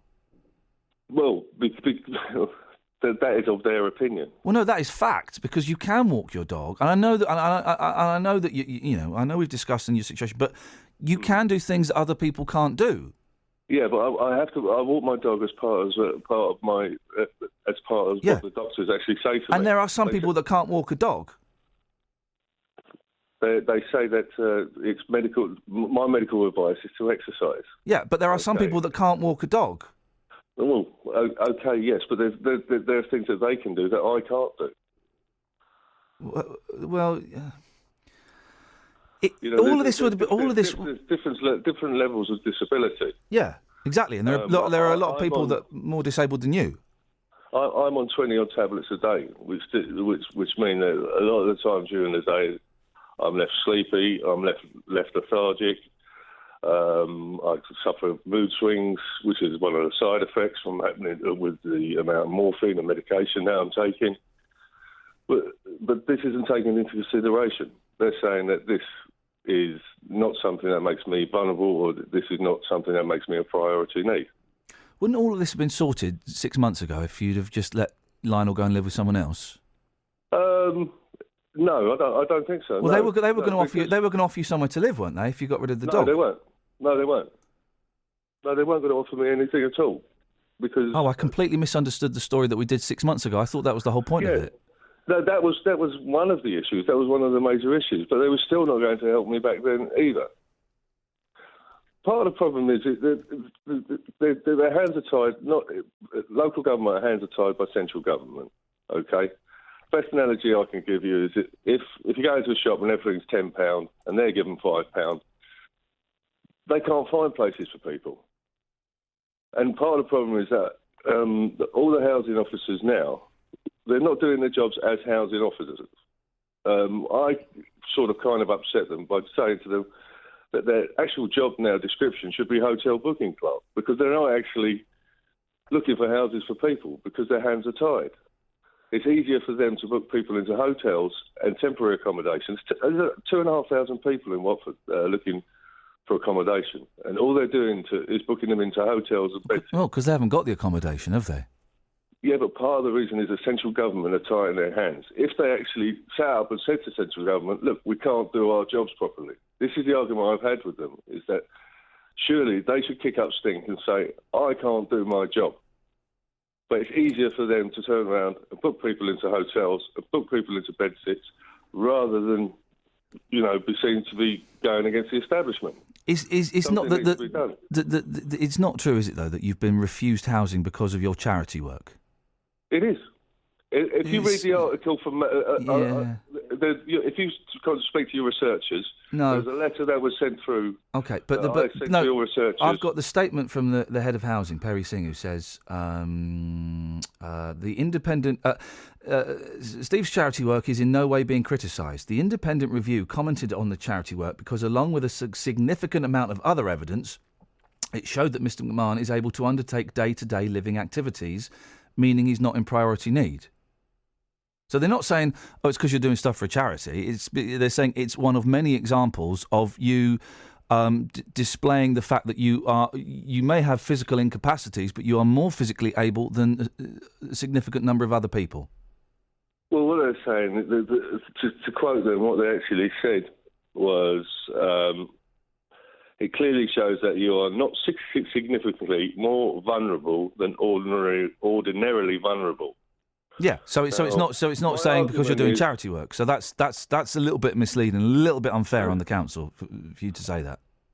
No, I don't think it's correct. If you read I'm not going to read it, Steve. Why don't you read the bit to me that says because you do charity work, they're not going to give you a house? From Manuel Perdios said that because I do charity work, it doesn't make me vulnerable. Who's this fella? Who's this name you keep quoting? Manuel Perdios is a consultant. He is a gun for hire. Is paid for by Watford Borough Council to do reviews on each claimant. What would you like to see changed, Steve? I'd like to be treated on a level playing field more than anything else. I'd like to see local government have more control over their funding, over their housing. I'd like to see at least someone stand up and say, I can't do my job. OK. All right, Steve, listen, thank you very much indeed. 03459 455 555. You heard Steve's story there. Your thoughts on it, please. Do you think that he is being attacked because he does charity work? Do you think that he's being unfair towards the council? I'm not quite sure why drug addicts and alcoholics kept getting mentioned, but there you go. 03459 455 555. Let's get the travel. Travel news for beds, cards and bugs. BBC Three Counties Radio. It's really busy on the M25 anti-clockwise between junction 17 for Maple Cross and 16 for the M40. It's also really slow on the M1 southbound between junction 10 for Luton Airport and 9 for Redbourne, and the A1 is busy too southbound from the Holiday Inn towards Stirling Corner. In St Albans on the North Orbital Road, it's looking very busy on the speed sensors between the Park Street roundabout and the London Coney roundabout. That's because of the roadworks.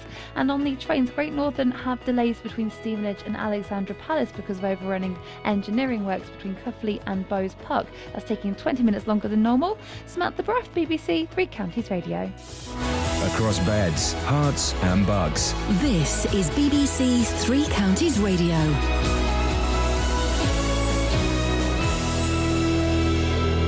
It's 7:30. I'm Lee Agnew. The headlines. The world of entertainment has been paying tribute to Cilla Black, who's died at the age of 72. Cilla, who lived in Buckinghamshire, began her career in 1963 and went on to enjoy more than 50 years in show business. Bedfordshire Police says that tracking down missing people is becoming a strain on their time and resources. It follows comments by the Chief Constable of Greater Manchester Police, who says it's become an unsustainable burden. And a homeless man from Watford says he's been told he's not a priority for housing as he does charity fundraising work. Steve McMahon, who was forced to give up work with a spinal injury, has had nowhere to live since his landlord decided to sell up. The weather will be sunny at first but turning cloudy with the chance of light rain. Top temperatures around 24 degrees Celsius, that's 75 degrees Fahrenheit. Three Counties Sports. BBC Three Counties Radio. Arsenal beat Chelsea 1-0 to win the Community Shield at Wembley. Left foot, wow! Brilliant goal to put Arsenal in front, and they lead at Wembley. And it's a really, really impressive strike by Alex Oxlade-Chamberlain. It was a first win for Arsene Wenger's side over Jose Mourinho's Chelsea, but Mourinho says it was an undeserved defeat. The best team lost. The team with more initiative, the team that wants more to play, the team that wants more to create lost. But that's football. And the team that defends very well, that accumulate 10 players behind the ball, that accumulate 9 players in front of the box. I always think that the team that plays very well defensively deserves credit for that. The Milton Keynes Dons complete their pre-season fixtures this evening as they host a Chelsea 11 at Stadium MK. A Luton 11 travel to Barton Rovers in the Beds Premier Cup. Meanwhile, the Hatters confirmed the signing over the weekend of 31-year-old striker Craig McHale-Smith. Tom Daley got a bronze in the men's 10-metre platform at the World Aquatics Championships in Russia.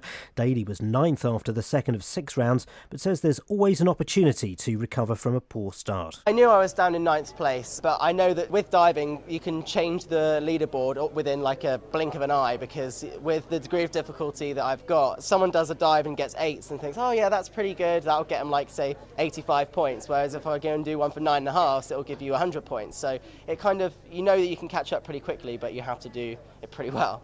And that's BBC Three Counties News and Sport, with more at 8 o'clock.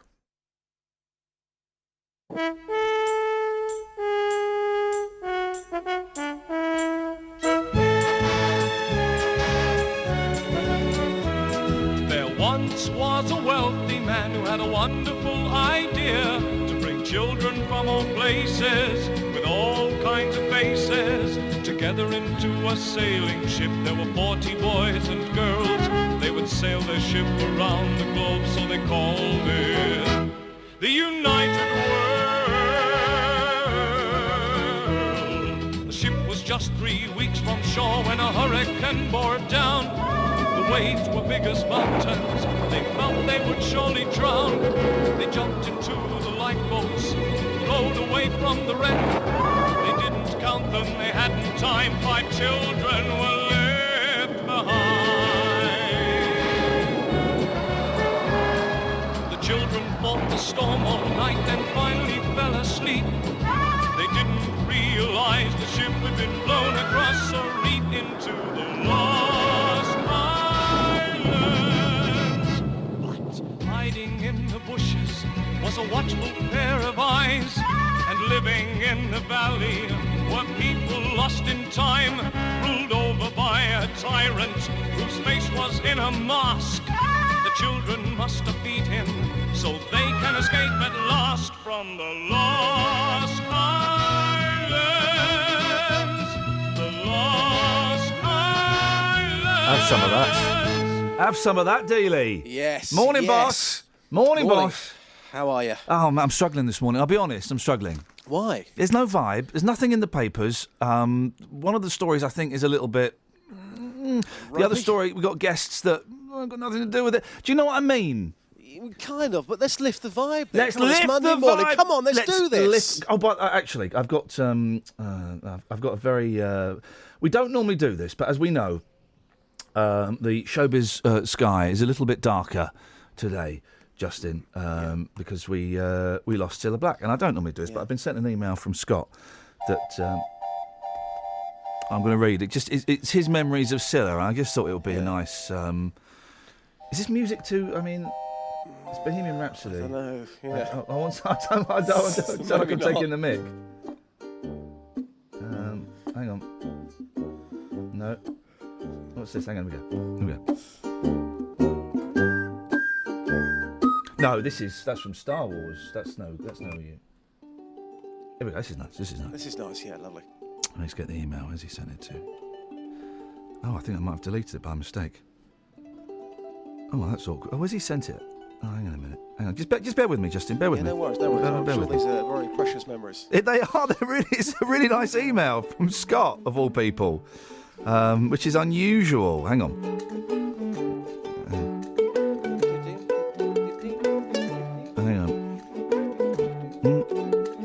Hang on. 03459 455 555. Kelly?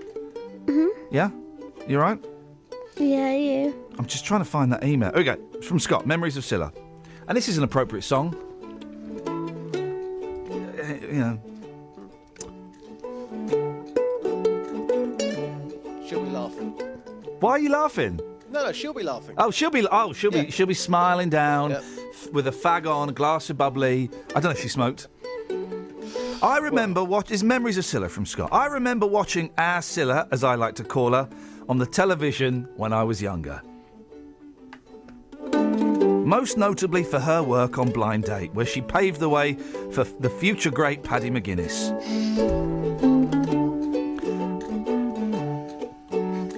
The great thing about Blind Date was when she said, "Here's our Graham with a quick reminder." When Graham, who we never saw, he was behind the scenes somewhere, would read out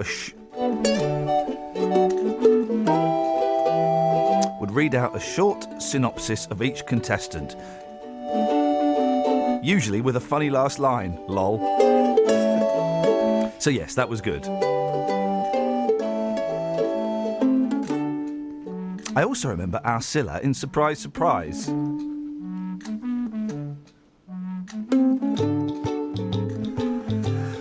Where she would surprise people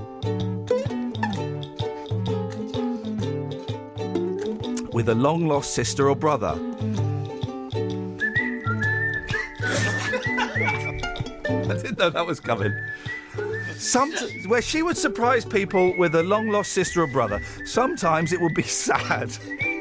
I didn't know the whistle was coming, that's what I'm laughing at. Sometimes it would be sad, where a mum would have neglected her children through drug abuse.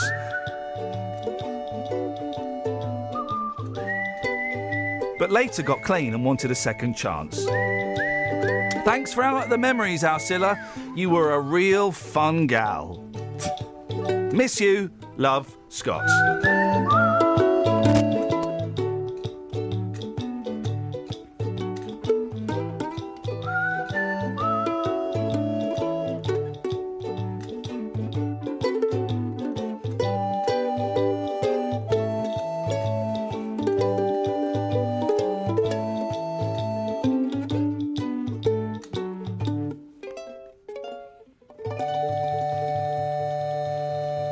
Thank you for that, Scott. That was lovely. That was very, very touching. Beautiful. Very nice. I never got to work with Scylla myself, but I certainly used the building that she'd been in several years before, and you could just feel the vibe. The vibe was there. 72's no age at all, is it, just these days? No age at all. And I made the mistake last night of saying to my mother-in-law, oh, well, she was quite old, and she went, hang on, she's only a few years older than me. Oopsie daisy. Oopsie daisy. And no one seems to have a bad word about Scylla to say. And speaking of words about Scylla, you've taken this to the street. Scylla Black in one word. Absolutely. Later on, we have got a full tribute package coming up. Yep. But some people found this very, very hard. The guy at the end, I think you're going to absolutely love. So, on the streets this morning, Scylla Black in just one word. Here's what happened. Richard, how are you this morning, Dick? Handy.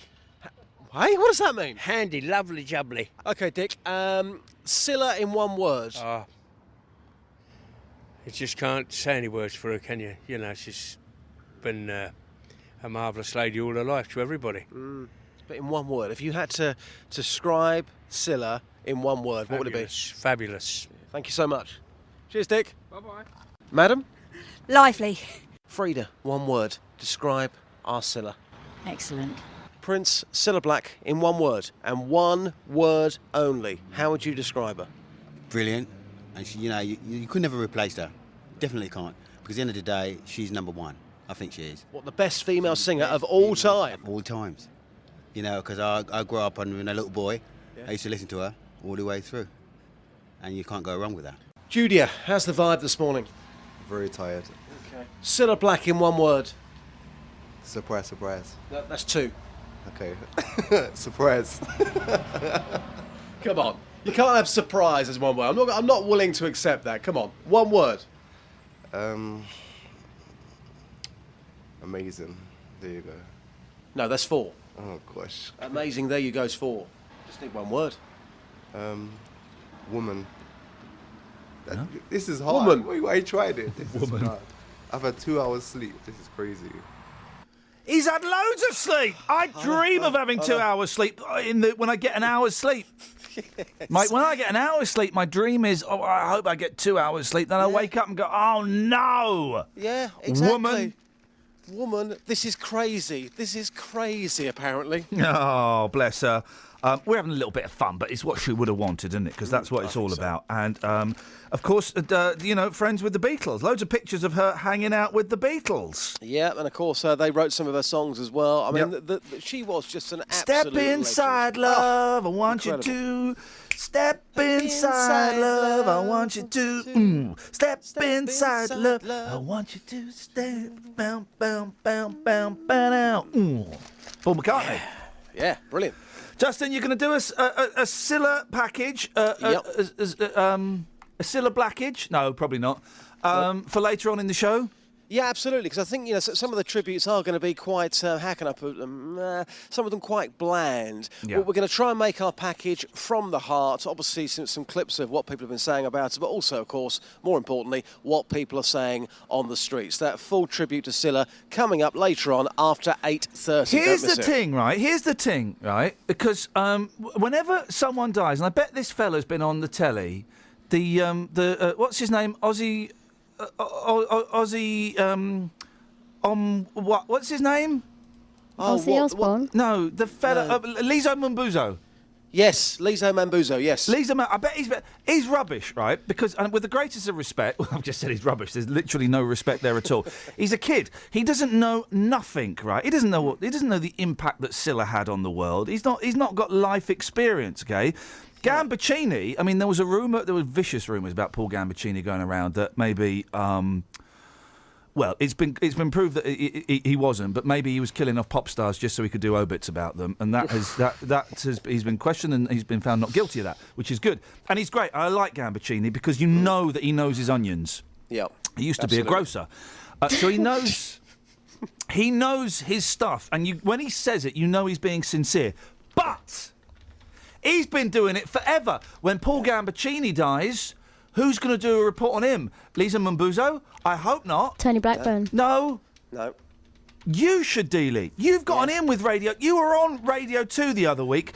You totally pwned Jeremy Vine. You totally pwned all those other local radio muppets that went on there to talk about their little stories. Yep. You pwned it. You were gutsy, you were common, and I mean that with respect. I mean that. I thought, you don't get that on Radio 2. They're all la-di-da-di-da-das. Yeah, and then you go on there, you were real, mate. You were real. Sometimes you just got to tell things the way they are with a little bit of passion. Yeah. Were you smoking? When?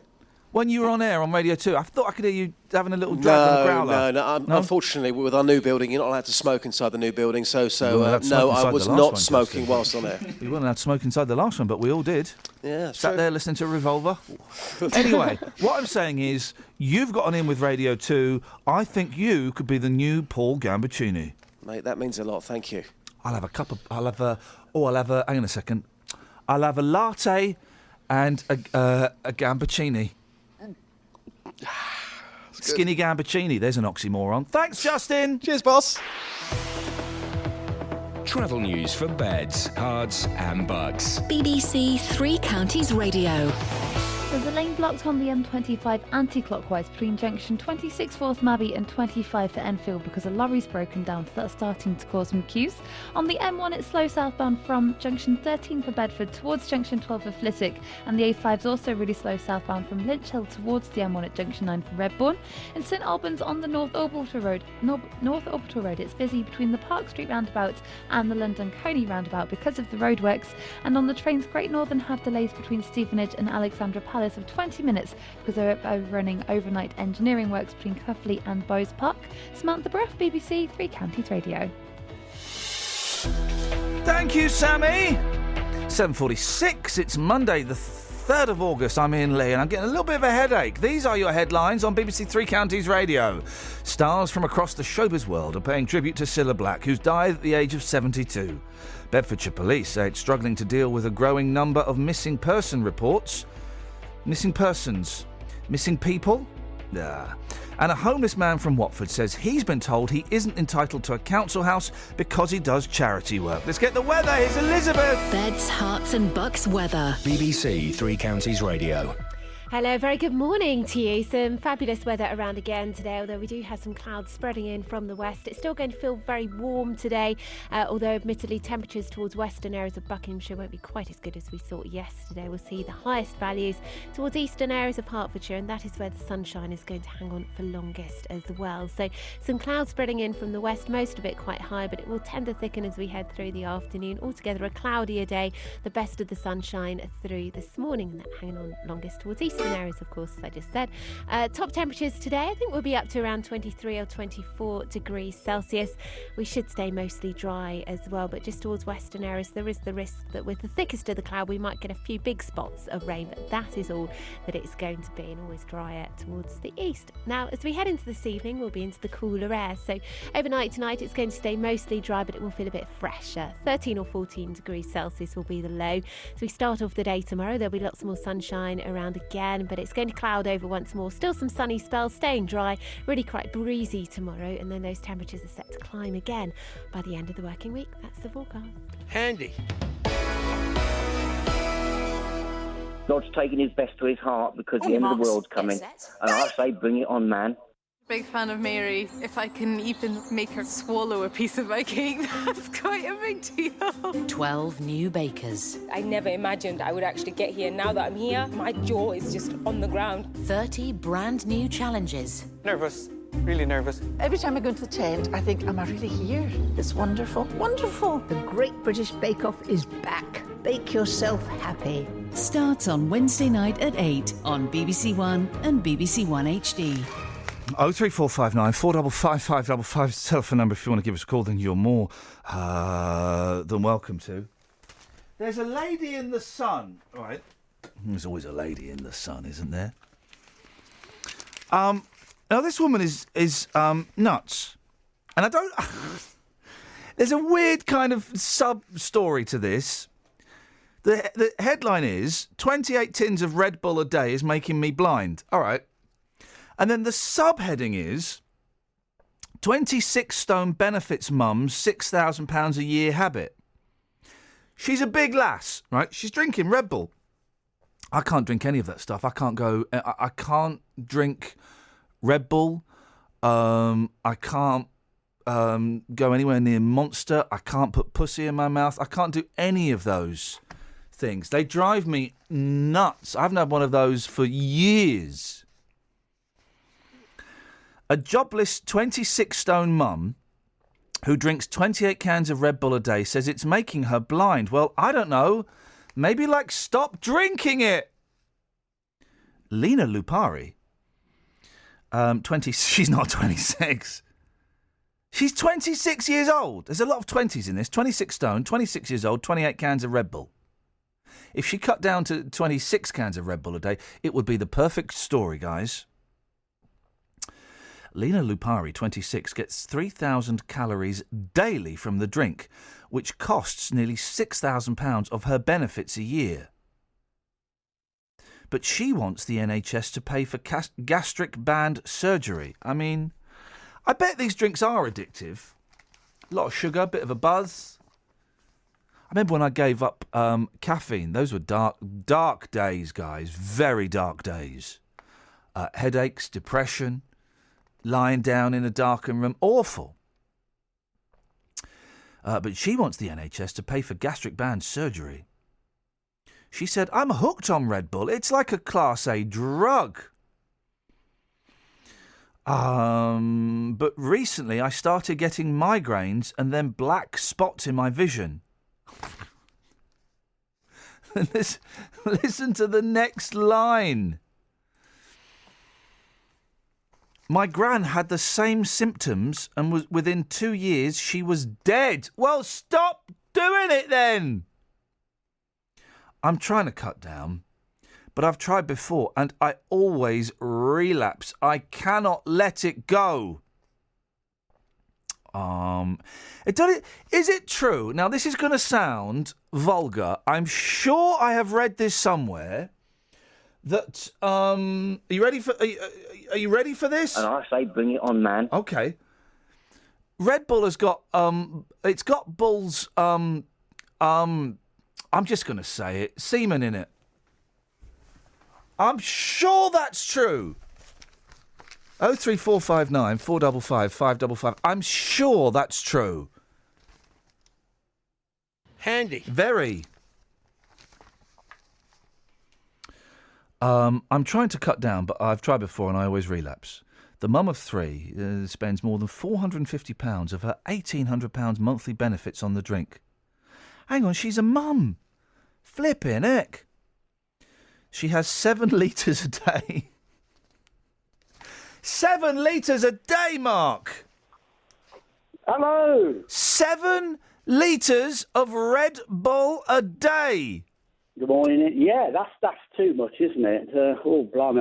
It's been a long time since I've had Red Bull, sort of thing. Oh, dear. Hang on, here we go. The stories... I'll be climbing up the walls of the building. Oh, my boys at the weekend heard the classic Lionel Richie party tune, Dancing on the Ceiling, for the first time. They thought it was hilarious. They were then going around pretending they were actually dancing on a ceiling. Several broken bones later. Anyway, this story, like some of the stories I'm dealing with at the moment, this is nonsense as well, because she says 28 tins of Red Bull a day is making me blind. So it's not the amount of Red Bull she's drinking, right? It's the fact that she's fat. Lena has put on so much weight, her brain has swollen. Medics told her to lose 7 stone or go blind. Well, you'd have to give it up, wouldn't you? That'd be the. Here she goes. Now, look, I don't like to laugh at these people, but, right, I deserve surgery on the NHS. Honestly, I hardly eat anything. Oh, come on. You'd be better off having a couple of pies a day and cut off the Red Bull, I would have thought. A couple of pies a day and cut down the Red Bull. What you got for us, Marky Mark? Well, I was thinking my own national treasures. You're talking about national treasures, and it was really sad loss losing Chiller, because I love my girly jukebox, all female artists of the 60s. Girly jukebox? Blimey, that sounds a little bit risque. Well, I call it my girly jukebox because I love girls of the 60s songs, records and things. Yeah, I always have done. But I reckon my national treasures are Justin Dealey for playing good music, and Bernie Keith, and not forgetting Kelly Betts for BBC Introducing. Right, well, that's just Bernie Keith. Yeah. Have you heard the film? Have you heard the film reviewer he has on a Friday? Awful. Oh, we love Bernie. We love Bernie's rock and roll heaven. Brilliant. Okay, hang on a second. So Justin Dealey, Kelly Betts, Bernie blooming Keith. What about me? Well, yeah, you're just sort of the Marmite presenter, aren't you? This sort of thing. I'll come and spread myself all over your cheeks. No, hang on, all over your bread. I meant to say bread. I don't know where cheeks came from. Not spreading myself. Yeah, well, then good for you. Thank you very much indeed, Mark. I'm not going to spread myself all over his cheeks. Oh, Mark. Yeah. Lino's tweeted. Right, he's got a problem. Yeah. He says, I've got British Gas coming round to install a smart meter. Do I offer him a tea or a coffee? Offer him whatever his preference is. Well, hang on. His preference might be all kinds of naughtiness. Well, yeah. Well, you just say, what would you like? No, I don't. The thing is, right, I replied to Lino, no, don't offer him that. He'll only say yes. Well, you've lost me here a bit. You just ask the bloke, would you like a cup of tea? Sometimes they'll just say, no, I haven't got time, mate.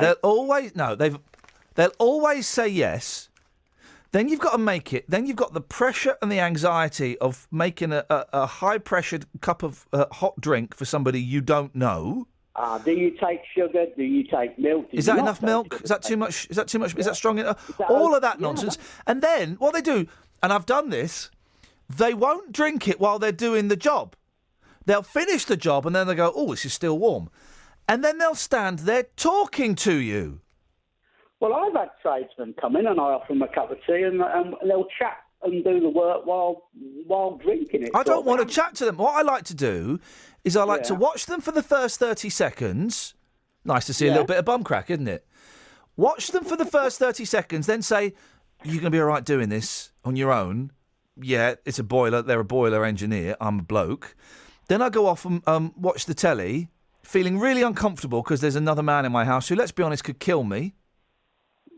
I wouldn't have thought so. Well, you don't know. I think you're paranoia, Ian. No, it's not paranoia. It's a healthy sense of self-preservation and low self-esteem. Well, and then... Go on. All the engineers that come into my place, they're okay. They get on with it and they say thanks. You've never been murdered. You've never been murdered by an engineer. No, not lately. Okay. God's taking his best to his heart because the end of the world's coming. And I say, bring it on, man. Thanks very much, Mark. 03459 455 555. Kelly Betts. Hello. What? Who's tickling you? Ollie. Ollie, put it away. Sorry. Thank you. Ollie's, by the way, next time you're in, Ollie, could you bring an umbrella with you? I've got a great idea for a game, but it requires you to have an umbrella. Right. Why? For a game. Okay. It's called Ollie's Brolly. Let's see what we did there. No, and what we're going to do... actually, this is a brilliant game. So you know, Ollie has... Not Ollie. You know that Brolly's umbrellas have got... They're like those flappy things that girls used to... What? Finger. You know, those girls would always put their fingers in these flappy things. Yes. And you'd pick a colour, and then you'd say red, so you'd spell out red and R-E-D. Then pick a number. Yeah. 1, 2, 3, 4. What were they called? It would say, oh, your bike's rubbish. Yeah. Or you copped off with Justin Dealey or something like that. Same thing with an umbrella. Right. They've got panels. Yes. And each panel, we'd put a forfeit or something about some listener's bike being rubbish or that they've got off with Justin. It's a work in progress, but I think there's something in it. We could do it for the last hour. No. Travel news for beds, cards and bugs. BBC Three Counties Radio. There are delays on the M25 anti-clockwise between junction 26 for Waltham Abbey and 25 for Enfield because of an accident involving a lorry and a car. On the M1 it's slow southbound from junction 13 for Bedford to 12 for Flitwick, and it's also slow approaching the M1 on the A5 southbound from Lynch Hill towards junction 9 for Redbourne.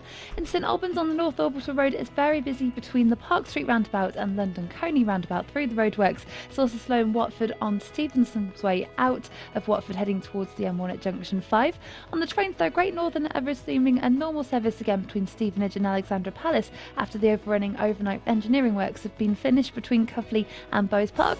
Samantha Bruff, BBC Three Counties Radio. Thank you, Sammy. I realised that... God's taking his best to his heart because the end of the world's coming.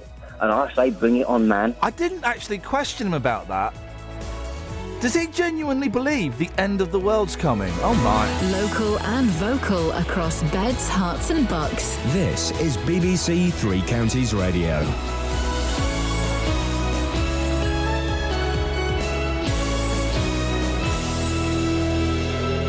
It's 8 o'clock, I'm Lee Agnew. The headlines: the showbiz world remembers Cilla Black. Bedfordshire police under pressure from missing people, and a 94-year-old knocked down in Aylesbury. BBC Three Counties Radio. Tributes are pouring in for Cilla Black, who's died at the age of 72. Spanish police believe the singer, who lived in Buckinghamshire, died of natural causes. The actress Barbara Windsor had seen her recently. I've seen her twice in the last few weeks. She looked immaculate. That was the thing about Cilla. She always looked spot on. But I knew she wasn't very well. She didn't look and seem very well. And we performers, like, the first thing, oh, well, this is going and that's going. You know, you talk like that, you know. And I am so desperately sad. Bedfordshire Police says that tracking down missing people is becoming a strain on its time and resources. Around 7 people are reported missing each day in the county. Nick Murphy from Midshire's Search and Rescue says he sympathises with their position, but they have a duty to follow up calls. Well, they are actually responsible. They've got a statutory duty to do that. But of course, with stretched resources, it's sometimes difficult for them to turn out sufficient people quickly. So, I mean, we're looking sometimes up to 100 people to conduct a search. So for the police to find 100 people at a drop of a hat is not that easy. A 94-year-old man has been seriously injured after being knocked down in Aylesbury. The accident happened shortly after midday on Saturday. Jessica Cooper reports. The man was knocked down on the A41 Bicester Road outside the BP petrol station. He's been taken to the Stoke Mandeville Hospital with a broken arm and head injuries, where he remains in a serious condition. The driver of the Blue Rover wasn't injured in the collision. Police are appealing for witnesses. A homeless man from Watford says he's been told he isn't entitled to a council house because he does charity work. Steve McMahon was forced to give up work after damaging his neck and back. He says that because he fundraises, he's not being treated as a priority. I've actually had to sleep in my car on occasion. I've spent 4 months sleeping on a building site in a storage cupboard. What they're actually saying is that someone who is an alcoholic, someone who is a drug addict, is a more vulnerable person than myself. I'm not presented as being vulnerable. A robot which hitchhiked across Europe and Canada has met its doom in the United States. Hitchbot was created by scientists in Ontario to see if robots could trust humans. But one of its creators, Dr. Frau Zeller, said it had been vandalised in Philadelphia. We've just seen the latest images and it's beyond repair, we're afraid. So we just have to sit down now and see also from the research point of view, what can we learn from this, and then make decisions what else we want to do. We kept asking, can robots trust humans? And I do still think they can. But then, as we said, sometimes bad things happen to good robots. In sport, Arsenal beat Chelsea to win the Community Shield at Wembley. And the weather will turn cloudy with a chance of rain today. Top temperatures around 24 degrees Celsius. That's 75 degrees Fahrenheit. You can get the latest news and sport online at bbc.co.uk/3 counties.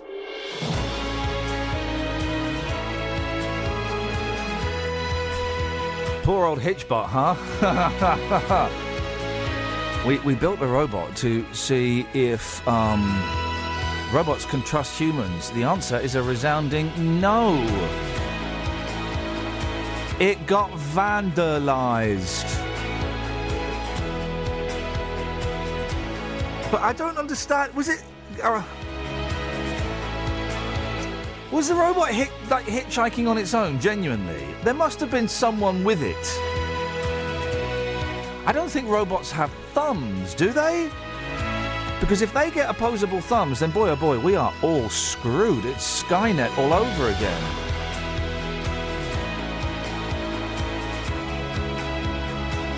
Morning, Iain Lee, BBC Three Counties Radio. Ah, man. If you want to give us a call this morning, what are we talking about? Well, Cilla Black in one word, please. Alternative national treasures. Rick Waller, there's one. Where's that guy gone? Disappeared up his own ego. I met Rick Waller. Man alive, what a... Well, maybe he's changed, but at the time he was obnoxious. Oh, and you know the rules. You can call in about anything. Across beds, hearts and bucks. This is BBC Three Counties Radio.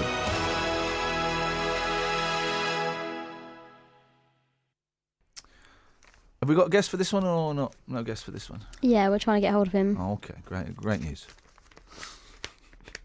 Seriously, I'm getting a headache, and I'm off in 2 weeks. Thank God. I can't do this job anymore. I can't do it no more. 03459 455 555 is the telephone number if you want to give us a call. You can give us a call about anything. You know the rules, guys. So give us a call about absolutely anything. Hey, so the Pope. This is weird, right?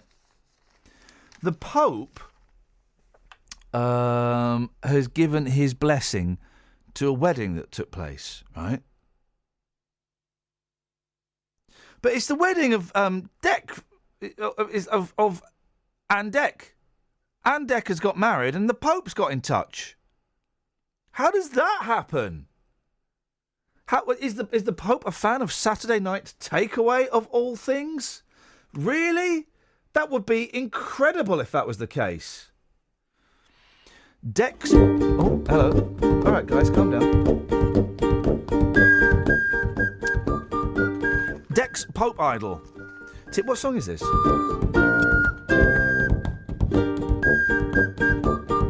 It'll come to me. TV favourite, not in my household, Declan Donnelly got the Pope's holy seal of approval as he married his agent. How does this happen? The Britain's Got Talent and former Pop Idol host, 39, and member of chart-busting duo PJ and Duncan, was handed a framed certificate from the Pontiff who blessed the service in his home city, Newcastle. The Pontiff isn't from Newcastle. What? This is weird. It's just Dec, yeah? It's just Dec. The groom and bride, 36, later got personal messages from Prince Charles. Dec and Ali could not believe the big names Ant managed to get on board. Oh, Ant did it, did he? But securing Prince Charles was a real coup. guests were in stitches throughout the speech, but gasped when he read out Charles's message, which mentioned how happy both he and Camilla are for the happy couple.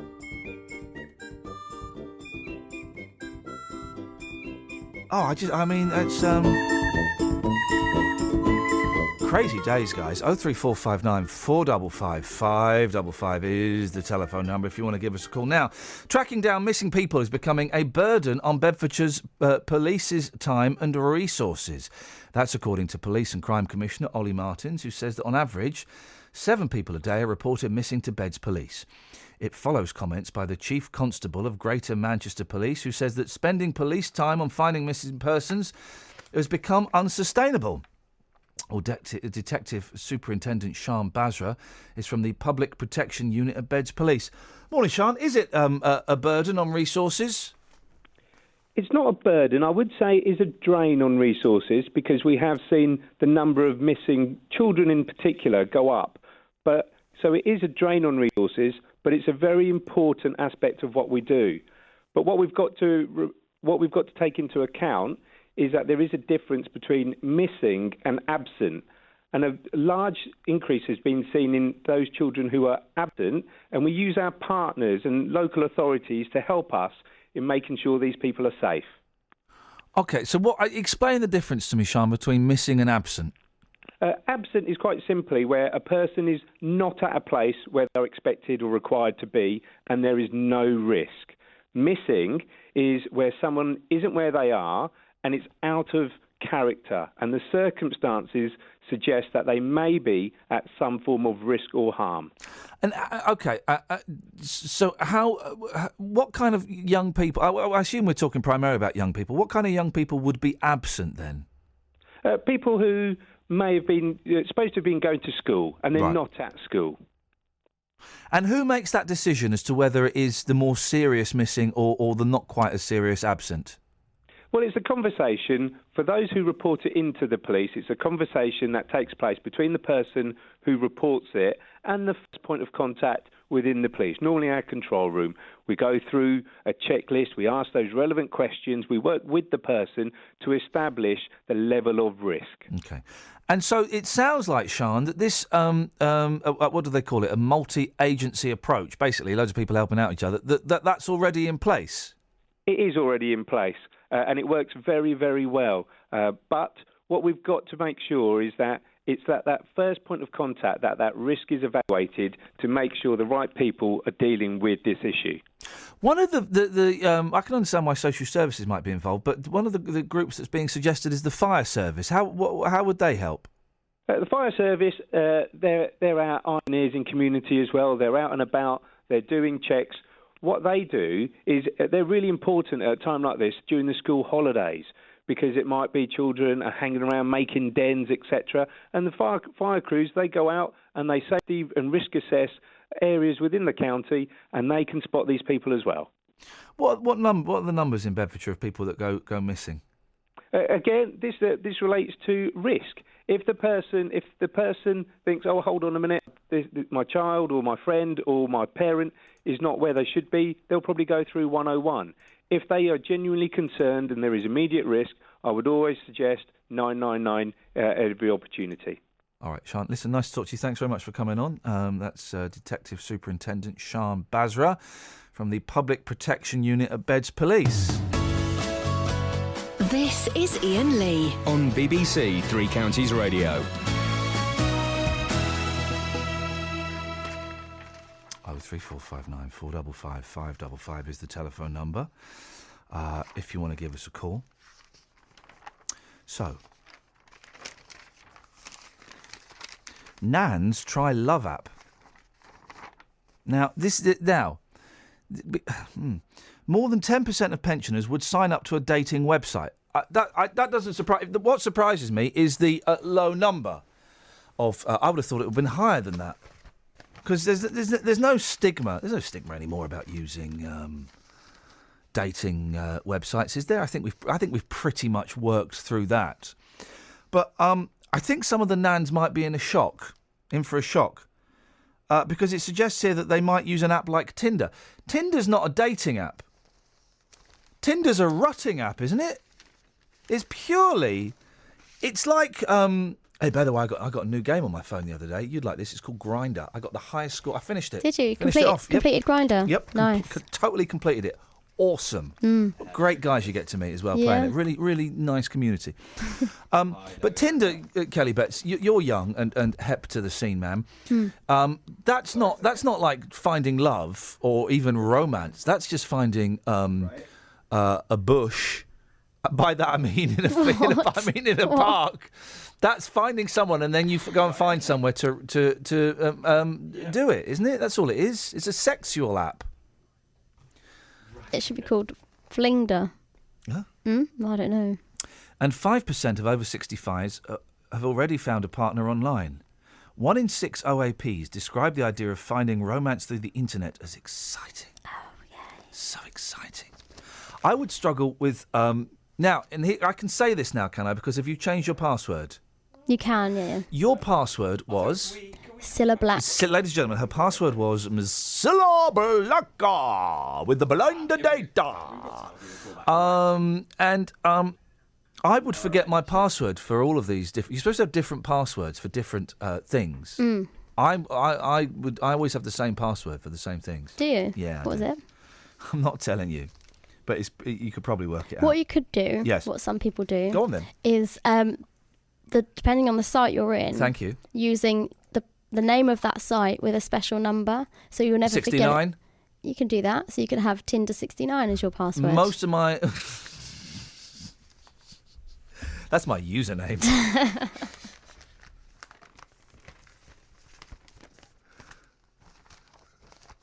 Most of my passwords end with the number 69 because of the excellent scene in Bill and Ted where they meet themselves from the future and they say, what number... OK, if you're really us, what number are we thinking of? And they look at each other and they both go, 69! And so it's from that scene, alone, that I come up with that. No. John, stay there. I'll be with you in a little bit. I've got some business to do. Let's have a little bit of trav. Travel news for beds, cards and bugs. BBC Three Counties Radio. Anti-clockwise between junction 26 for Waltham Abbey and 25 for Enfield because the accident's been cleared, but it's also busy on the M25 anti-clockwise between junction 19 for Watford and 16 for the M40. On the A1M, it's starting to get busy southbound between junction 2 for Welham Green and the M25 at South Mims, and on the M1 it's slow southbound from junction 10 for Luton Airport towards junction 9 for Redbourne. In St Albans on the North Orbital Road, it's very busy between the Park Street roundabout and the London Coney roundabout. Samantha Bruff, BBC Three Counties Radio.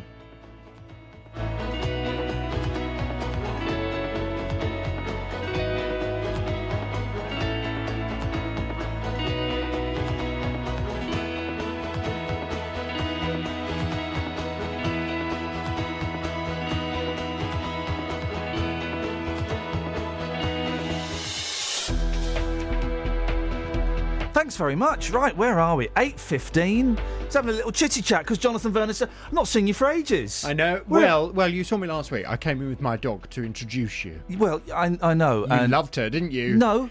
Oh. No. Oh. What was interesting? That was your mum, was it, with you as well? No. Who was? Oh no. Sorry. Who was that? Who was that woman that was with you? It was my Argentinian friend. Oh, all right. Because you didn't introduce her at all. So I did. Didn't I introduce her to you? Well, kind of as you were going, you went, oh, by the way, this is a... I didn't know who that was. Oh. But the dog comes in. He's the dog. Everyone... Well, I thought you'd be interested in the dog. Well, I was more... she was from Argentina. I would love a chat about that. Well... Oh, does she not speak English? Not great. Do you speak Argentinian? Un poquito, Oh, say. Okay, so a little. Sí, es no problema. Then what you've done there is you've just said an English word in a foreign accent with an at the end. It's amazing how, rather like Officer Crabtree, yes, if you just change the pronunciation of words, foreigners understand you. Do you know what I had? Oh, forget the news. It's forget that. Hang on, forget all of that. Forget all that. It's boring. It's true because when I go to Japan, and I did speak a little Japanese. I can't remember it now. Oh no, that's very different Japanese, isn't it? No, it's easy. What's that? No, I was saying I was actually speaking English then. It's easy. I thought you'd already slipped into No, it. I just spoke fast. Oh. But Japanese is easy because it follows really strict sentence structure rules. European languages and kind of the Latino languages, they're all over the place. There are no rules. There are more, unusual. What do they call it? Not unusual verbs, rude verbs, disregarded verbs. I don't know. Whereas Japanese, really strict rules. There are basically 4 parts of a sentence, and if you want to make a sentence a question, you just put ka at the end. Beautiful, it's a question. That's why they build very good cars. Isn't it? Because they're very precise. Yep. And it's easy to read as well. Once you know the letters, you can read it. Really? Easy. I can't remember any of it now. I was hoping that the build-up of this story would climax in you speaking Japanese. I can't remember any of it now. Koriwa dani no kasa desu ka? Oh, it's very good. Arigatou gozaimasu. I can't remember. Kono basu wa Tokyo no ikimasu ka? Does this bus go to Tokyo? Oh, that's very good. Thank you very much indeed. But you can also. There was a band that I was after. I wanted a CD by a band called the Pizzicato 5. They're a Japanese band, and so I went into the shop and I said, "CD by Pizzicato 5," and the lady went, "Oh, CD by Pizzicato 5," and she went, "Oh," I went, "CD by Pizzicato 5?" She went, "Ah, yes, over here," and she took me to them. So you just do it in a good moaning, I was pissing by your window. Oh, not on my show, please. No, I know. The German bummers. Okay, please, not on my show. What? No, because, come on, it's me that will get told off for that. You can't say pissing by your window. Wando. Are they shouting stop through the... We got the kids in today producing. They're going to leave the kids producing a man who's got 3 weeks left on a contract. What do you think's going to happen? Oh, great to have you back. Oh, thanks very much. Although Tim was excellent. I gather. Excellent. Going back to my dog, did you like my dog? Well, you didn't like my dog. It was moister than I was expecting it to be. She does like to lick. I know, and I don't like to be licked. But this is going to get awkward, guys. She clearly... The fun bounce has gone, and now she clearly liked you, which is why she wanted to give you a little lick. I like Kelly, but I don't lick her. But you'd like to. Not since that court case, Kelly. If you were a dog, you'd lick Kelly. And that's why I don't like dogs, because they break society's rules and conventions. They haven't been to etiquette classes. It's true. Well, you should then. I would say that dog Borstal, Mick man who doesn't like me, is not doing his job properly. What? That she gave you a little lick? Yeah. At least she didn't have your hand off. Oh, so that's all right. She didn't have my hand off. So her invading my space, coming between my legs and licking me. She licked you between your legs? No, but she came between my legs. Yes, that's to say... And I had my hand down there to protect... That was to get the aroma of Iain Lee. I still don't know whether... I've got 2 kids. I don't know if that's enough at the moment. She stuck her head up an old lady's skirt once. Now, Kelly? That was embarrassing. Oh, we're talking about your dog still. Outrageous behaviour. She did. She stuck her head right up her skirt. Well, it was nice to meet... Lifted it up. You could actually see a bit of her petticoat. Oh, I'd come up where that was going. Luckily, she was wearing one. Well, it was nice to meet your dog. It was very nice to see your Argentinian friend walking out of the building. Well, I'll bring her in again if you want to meet her. I'd love to have a chat with her. Oh, okay. Hello, what is your name? Now, that's racist. What's on your show this morning? Coming up on the big phone in this morning, do you think it's time to be kinder or tougher with the Calais migrants? Oh. Last night, French police had to stop 1,700 attempts by migrants to invade the Channel Tunnel freight train terminal. 700 migrants were physically restrained. A police officer was hit in the face with a rock, and tear gas was used to disperse the crowds. As the crisis continues, the Swedish immigration minister has blamed the French and the UK governments for causing this situation by their refusal to settle enough asylum seekers. Yeah. Well, this morning, a lorry driver from Hemel has told my team that he's quitting his job due to the stress he faces getting to and from the continent. Listen to his story after 9, and I want your reaction as well on this. Do you think it's time to be kinder or tougher with the Calais migrants? I'll tell you what's been very interesting. While I was off last week, I was driving around the UK quite a lot. Oh. Staycation. I know. Oh, Yeah. I'd have lent you some money. If you want to go somewhere decent, I'd have given you a few quid, mate. Staycation. But I've been listening to lots of other radio stations, and a lot of the travel that focuses down on the Kent area. This operation. Why are you doing? Listen to a lot of BBC local radio stations. No, not necessarily. Okay, because I like BBC listening. national radio stations. Okay. Well, you should listen to the local ones. They're fun. Well, a lot of them are a bit rubbish.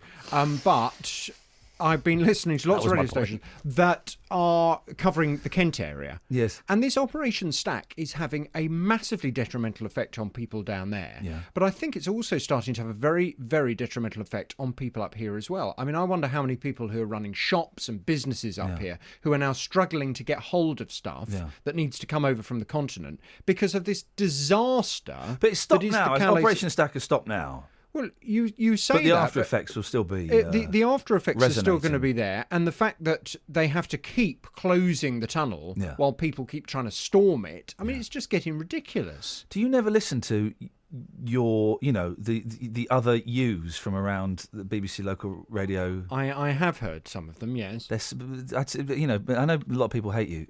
No, I know they do in this building even. But there's in this room. But honestly, listeners, you are so lucky to have JVS because all the other ones are rubbish. They are. Hang on a minute. I think that was a backhanded compliment. Are you saying they should be happy to have me because the alternative could be really rubbish? No, what I'm saying is that you are almost national radio standards. Almost. I quite like. I'm going to stop it there. Yeah. Probably best. Yeah. Stop it there. I'll see you at 9, ladies and gentlemen. Although there's a great presenter on BBC Kent at that time. This is Iain Lee on BBC Three Counties Radio. Well, aren't they lucky they pre-recorded that interview with the truck driver? He didn't answer the phone when we called him. Oh, well. John's in Datchworth. John, of all people. Hello, sir. Morning, John. The police fella that you was on about, had on earlier, about the finances for searching for missing people. Yes, sir. Are they including the monies that they are spending looking for people, going abroad to look for people that have gone to join ISIS and stuff like that? Because obviously once they're gone, they should be left to go. I'm not racist, and I don't, I'm probably not going to win the argument that you're probably going to throw at me. But hang on, what argument? What argument? Well, I don't know what the argument is. Well, I'm not. I'm just, you're going to start asking me questions. I'm not saying that I'm going to be able to keep up with you. Well, hang on a minute. Well, the first question is, what is your argument? Well, it's not an argument. I'm just he's saying that they haven't got the money. Hang on a second. Jonathan, we're on the radio. You can't go around asking for codes, top secret information. I do apologise, John. Jonathan Vernon-Smith has forgotten basic studio etiquette. Right, what are you banging on about, John? Right, that chap we had on from the Bedfordshire Police saying about they haven't got the finances to locate missing persons. Yes. Or continue, whatever. Yeah.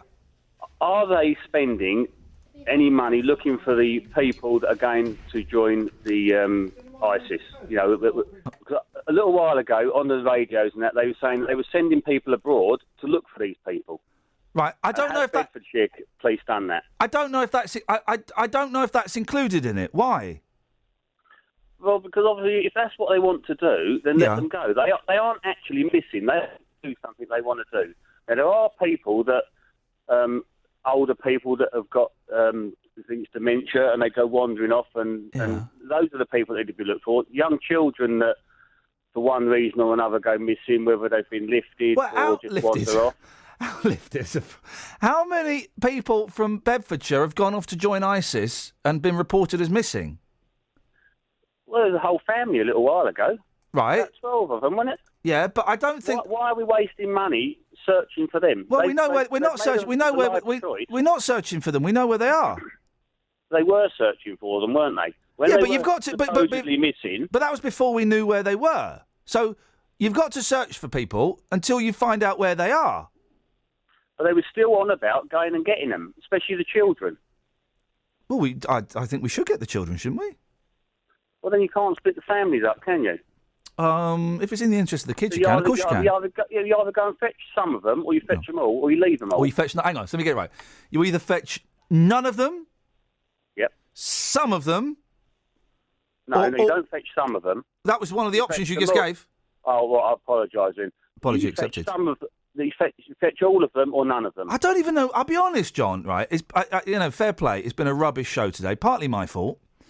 But it has and it is. As Justin says, my name is above the door and I take full responsibility when it's rubbish, right? And it's been rubbish today. Awful show. But I've made it worse. No, you've not made it worse. You've just made it even more confusing. I don't quite know what this has got to do with the story. You've obviously got beef with the family that went off to join ISIS. I'm sure a lot of people have. I've not got beef with any specific people. Right, but that policeman was on about not having the finances to locate missing persons. Yeah. Right. If people are going to go abroad for one reason or another, not necessarily just the ISIS, but if they want to clear off. The ISIS.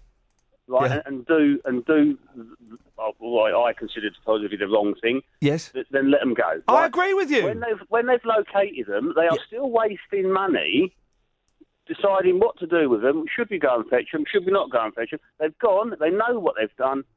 They've gone. They're saving the police's money. I agree with you. Pretty kind. And my short answer is I agree with you. Your long answer is? Oh, I haven't got time. The long answer is I'm still The long answer is I think there are certain caveats, but the short answer is, John, yes. I'm on your side.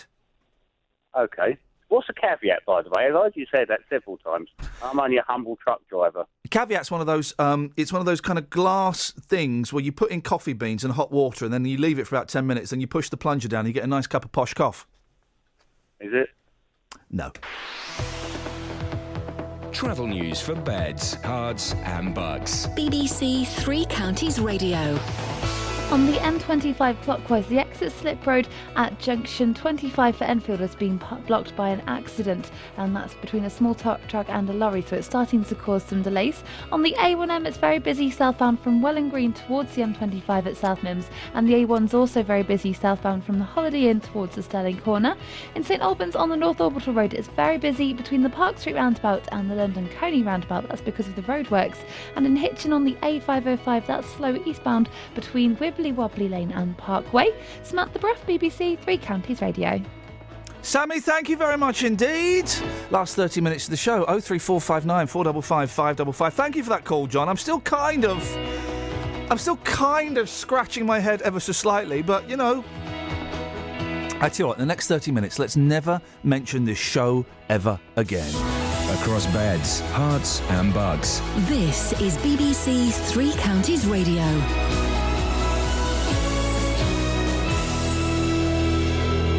It's 8:30. I'm Lee Agnew. The headlines: a book of condolence will be opened in Liverpool today for Cilla Black, who's died at the age of 72. It's believed that Cilla, who lived in Buckinghamshire, died from natural causes. Bedfordshire Police says that tracking down missing people is becoming a strain on their time and resources. It follows comments by the Chief Constable of Greater Manchester Police, who says it's become an unsustainable burden. And a 94-year-old man has been seriously injured after being knocked down in Aylesbury. He's been taken to Stoke Mandeville Hospital with a broken arm and head injuries. The weather will turn cloudy with a chance of rain today. Top temperatures around 24 degrees Celsius. That's 75 degrees Fahrenheit. Three Counties Sports. BBC Three Counties Radio. Arsenal beat Chelsea 1-0 to win the Community Shield at Wembley. Left foot, wow! Brilliant goal to put Arsenal in front, and they lead at Wembley, and it's a really, really impressive strike by Alex Oxlade-Chamberlain. It was a first win for Arsene Wenger's side over Jose Mourinho's Chelsea, but after the match, Mourinho seemed to avoid shaking Wenger's hand. It's not true. You have to look at it, and it's not true. We saw you. No, you didn't. You saw me wait for them and to shake the hands of everyone that left the stairs just in front of my direction. So you are not right. You have the right to have an opinion. You have the right to behave like you want. So that doesn't bother me, honestly. What is important is that's a great day for Arsenal. We won the Community Shield. I think it's the 6th time since I'm here, and that's great. The Milton Keynes Dons complete their pre-season fixtures this evening as they host a Chelsea 11 at Stadium MK. A Luton 11 travel to Barton Rovers in the Beds Premier Cup. Meanwhile, the Hatters confirmed the signing over the weekend of 31-year-old striker Craig McHale-Smith. Tom Daley got bronze in the men's 10-metre platform at the World Aquatics Championships in Russia. Daley was 9th after the second of 6 rounds, but finished 3rd, the same as at the 2012 Olympics. It's interesting to see the same 3 people on the podium today as it was in the Olympic Games in 2012. So looks like we still got it. It just needs to shuffle around for next year. Hopefully I'll end up on top. And that's BBC Three Counties News and Sport with more at 9 o'clock.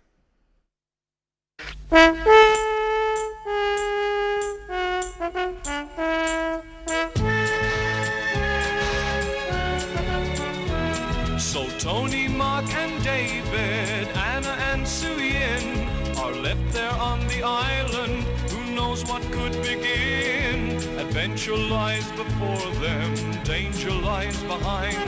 And as they go on searching, what new troubles will they find?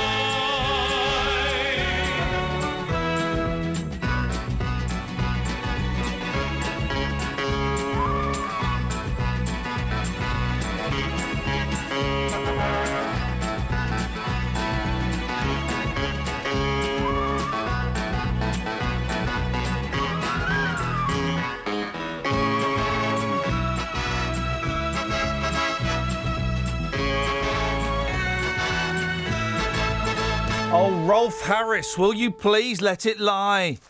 He's winding people up. He's winding people up in the newspapers because he's it's next to that fit. I mean, she's physically fit. No, I don't mean like that. I mean, she's like, hot. Hunter. Sabrina Gorgadelli.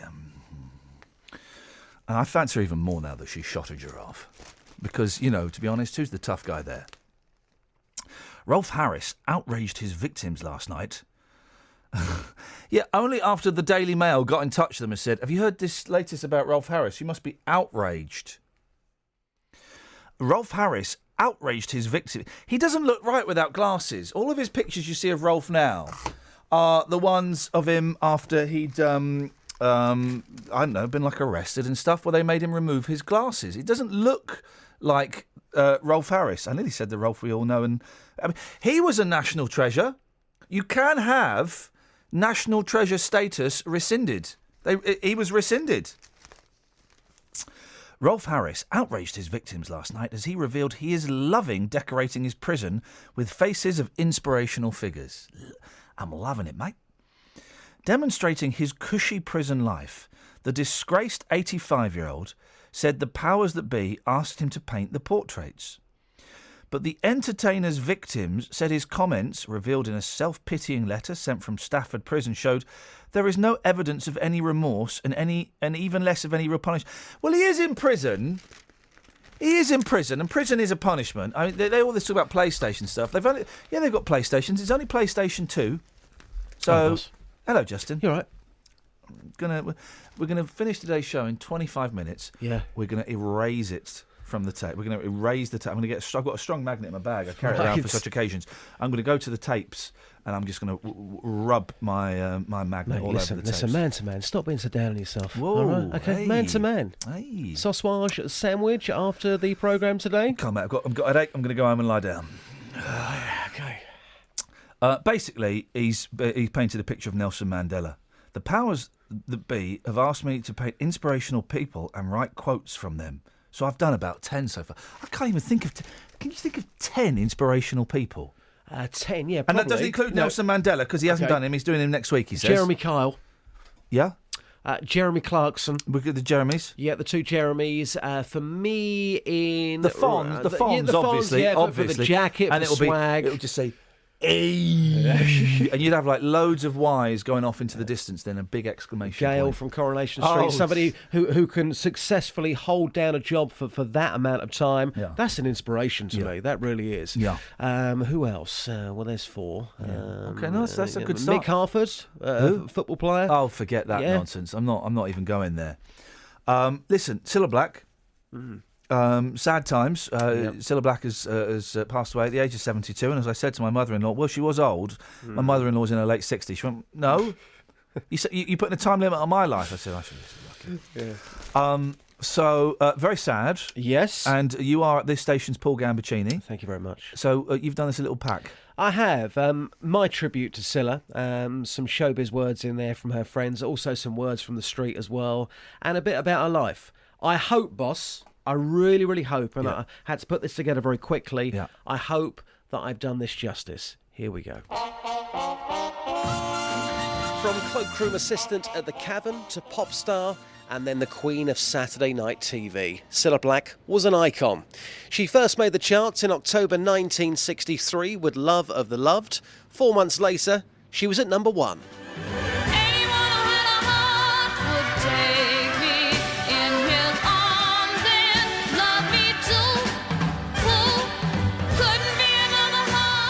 Other hits included You're My World, You've Lost That Loving Feeling and Alfie, which took 31 takes from a demanding Burt Bacharach. I believe in love, Alfie. Without true love, we just exist, Alfie. And then came TV, and as Cilla says, she didn't go looking for TV, TV came looking for her. We have found your daughter, Dawn. She's right behind those screens, waiting to give you a big hug. Come in, Dawn. Come and say hello to your dad. I remember interviewing one little girl on the show. She was 18. She said, you know, it's always been my ambition to appear on Blind Date. I said, well, how long have you had this ambition? She said, since she was 8. Ladies and gentlemen, it's Blind Date. And here is your host, Miss Cilla Black. Because you see, people forget that Blind Date was running for 18 years. Many showbiz tributes have been coming in, including this one from Lionel Blair. She was so much of the people. She was such a friend. She was a mate to everybody. And that's what she was. She was a friend to everybody. And I can't tell you how it's upset me. Here's what the streets had to say this morning. That's a sad thing, really, you know. Grew up with her music sort of thing, you know. My reaction, I feel very, very, very upset about it, and just because I really liked her. I used to watch Blind Date and stuff like when I was younger. Oh, I'm quite sad about it. The word star is often overused, but not when it comes to Cilla Black, Liverpool's Cinderella, who has died at the age of 72. Rest in peace, Cilla.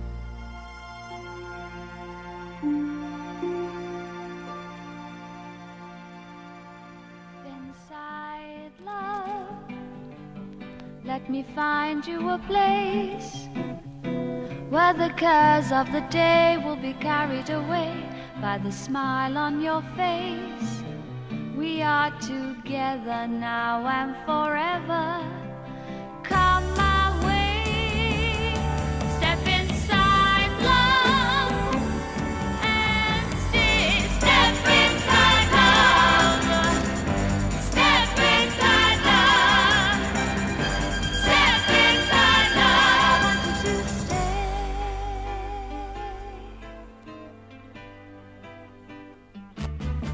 You look tired, love. Let me turn down the light. Coming out of the cold, rest your head on my shoulder and love me tonight. I'll always be here if you should need me. Night and day, step inside love and see. Step inside love, step inside love, step inside love.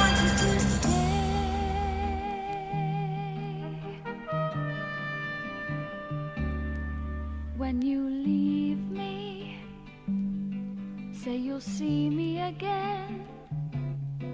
For I know in my heart we will not be apart, and I'll miss you till then. We'll be together now and forever. Come my way, step inside love and see. Step inside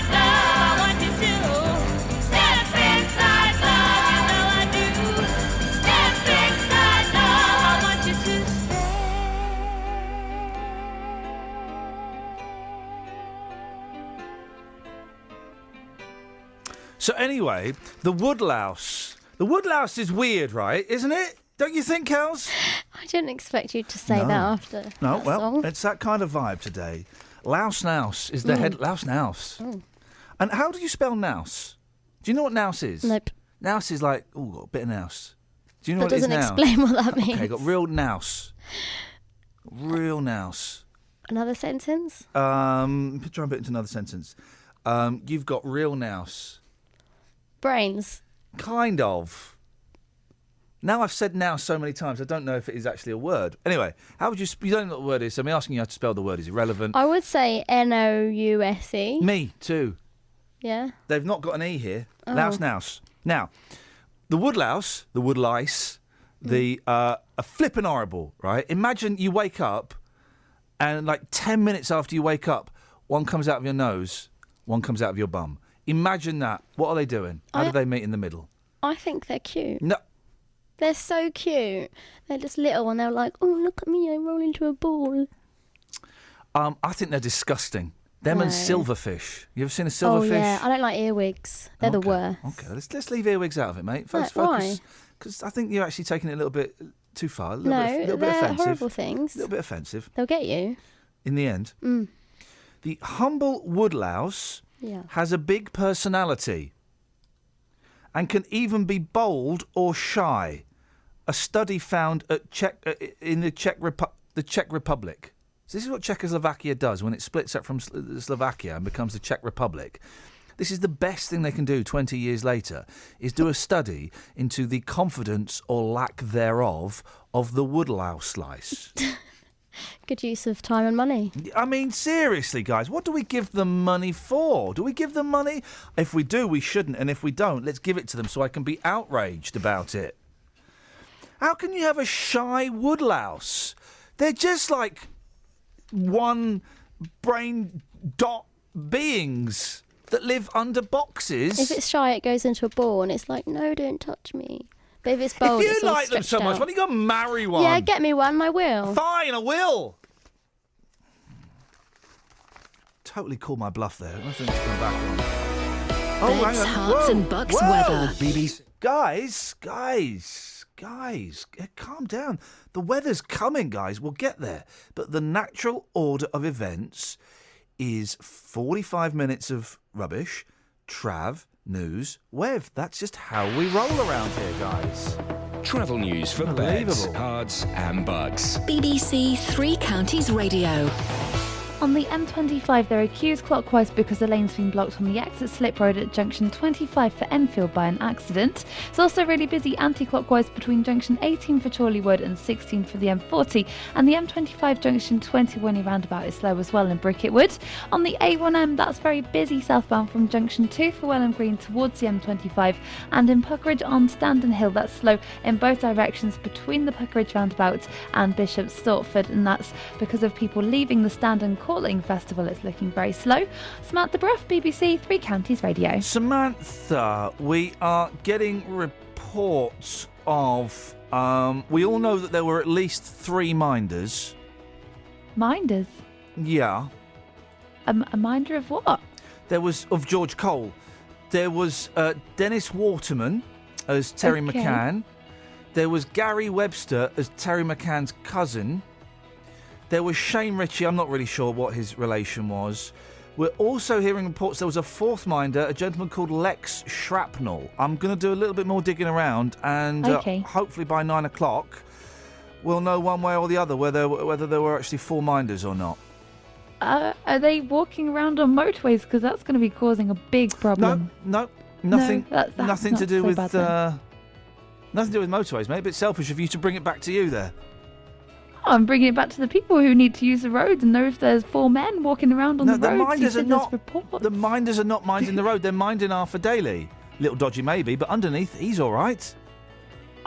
I hope they're doing a good job. How's Wibbly Wobbly Lane these days? It's quite busy actually. It's looking quite busy on the speed sensors. Oh God! I've never been there. Well, go and think about your misdemeanours.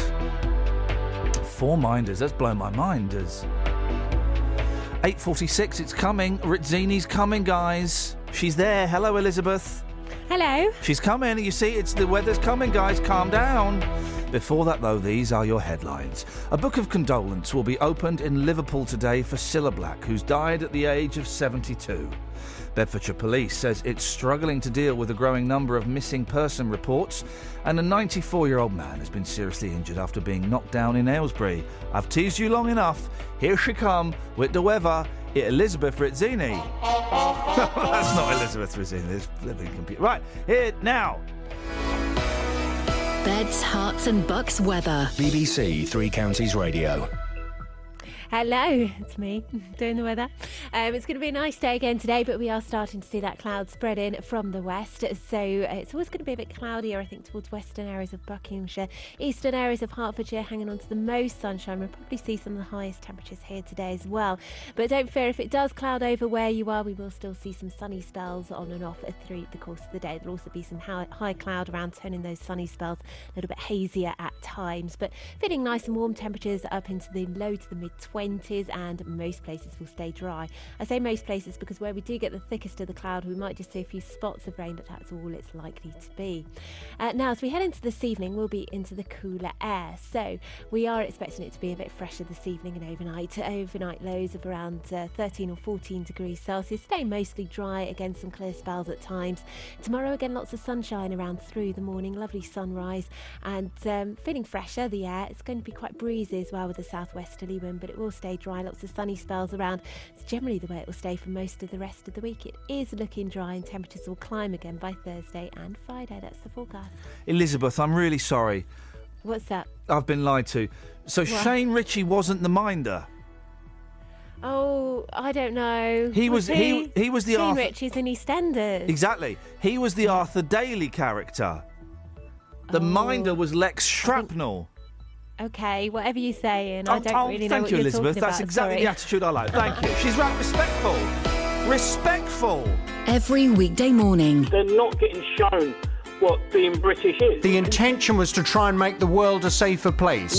No, it wasn't. It was to do with oil. Don't be naive, Jonathan, please. The JVS Show. I'm not comfortable with it. And if they feel they're being pilloried, well, they're putting themselves as the odd person. It's such a violation of a child's sense of safety in the world. And I hate to use that old cliche, Jane, but it hasn't done us any harm, has it? The JVS Show. No, I haven't made my point. I'll tell you when I've made my point. Every weekday morning on BBC Three Counties Radio. We just had an email from Aidan, who says that woodlice are magnetic. Really? Now, I don't believe that, because I don't believe any of the emails that Aidan sends. I think they're all nonsense. I know. Not nonsense. Nonsense. But I'm gonna believe that one, and I'm gonna use that as though it were a fact. We could. We just need a woodlice, and a magnet. Okay. Have you got either of those? I've got neither of those things at the moment, but Okay. if we could find them, That would be good. that would be absolutely awesome. Awesome. 03459 455 555 is the telephone number. So this geezer, and he's a bit of a geezer, but I also think he's a bit of a plum. He would annoy me. He does look like the fellow from EastEnders, doesn't it? A little bit. A father, and what's that got to do with it? What's the fact? Actually, well, okay. A father has built a fake speed camera to stop day trippers, one-way drivers, hurtling through his village at more than 50 miles per hour. By the way, one day next week, when I'm not here, we're going to do a phone-in on the Beatles songs that have got rude words hidden in. They used to hide rude words in their songs. Yeah, they did. Like what? She's a big teaser. They've hidden. They is in there. Oh, Apparently so. And then what's the one where it goes? Tit, tit, tit, tit, tit, tit, tit, tit. There's a song that goes. Tit, tit, tit, tit, tit. When you steal something and you leave a shop, it makes that noise. Literally no idea where that was going. A father has built a fake speed camera to stop day trippers hurtling through his village at more than 50 miles per hour. Chris Fawcett took matters into his own hands after motorists began using the roads as a shortcut to nearby Stonehenge. I went to Stonehenge for the first time the other week.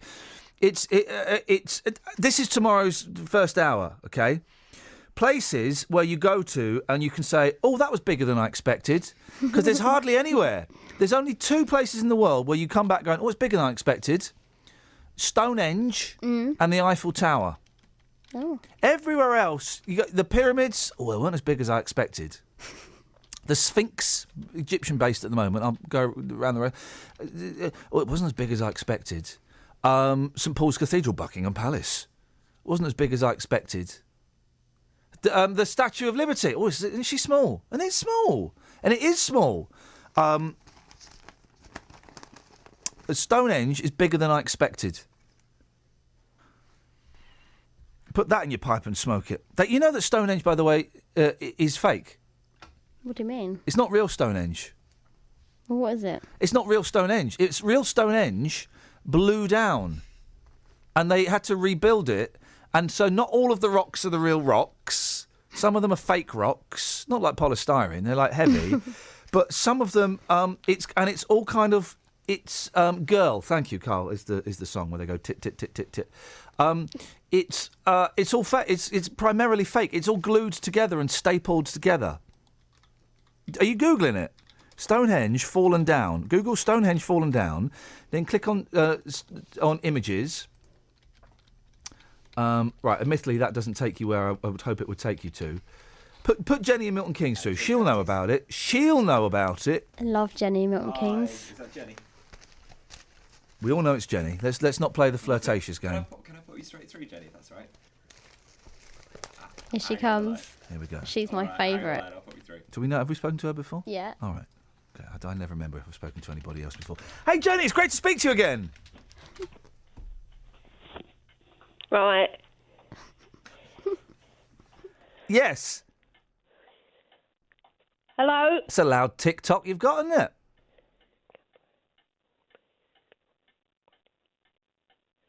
Is Stonehenge real?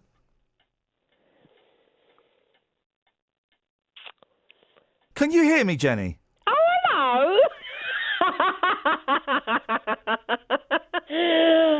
I've been talking to you for about a minute. I just wanted to say Cheddar Gorge was bigger than I expected.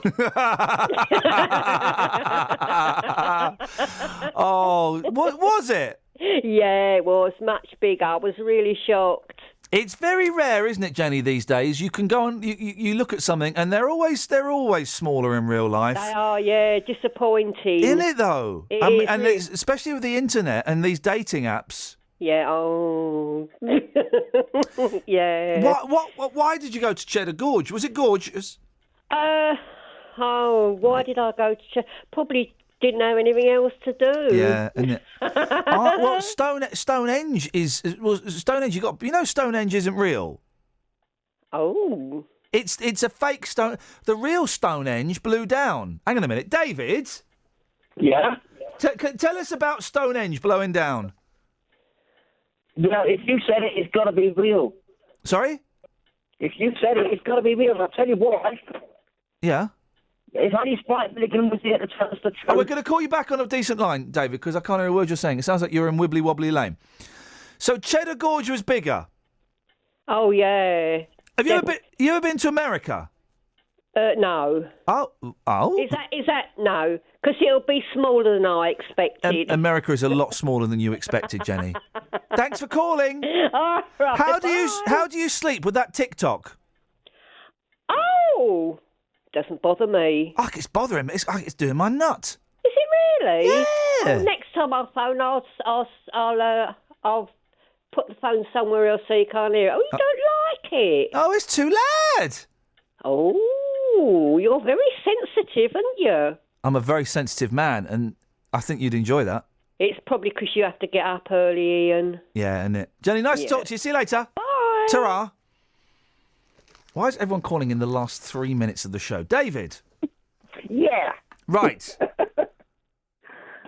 Well, I'm going to say about Spike Milligan. If he was still here, he could tell us the real truth. Your voice sounds like you're doing this to yourself. Why? What is going on with it? What's happened to your line, David? I've got no idea. I've got no idea. Blame it on the blooming tower that picked up my signal. I'm going to blame it on the boogie, David. Graham's on the line. Morning, Graham.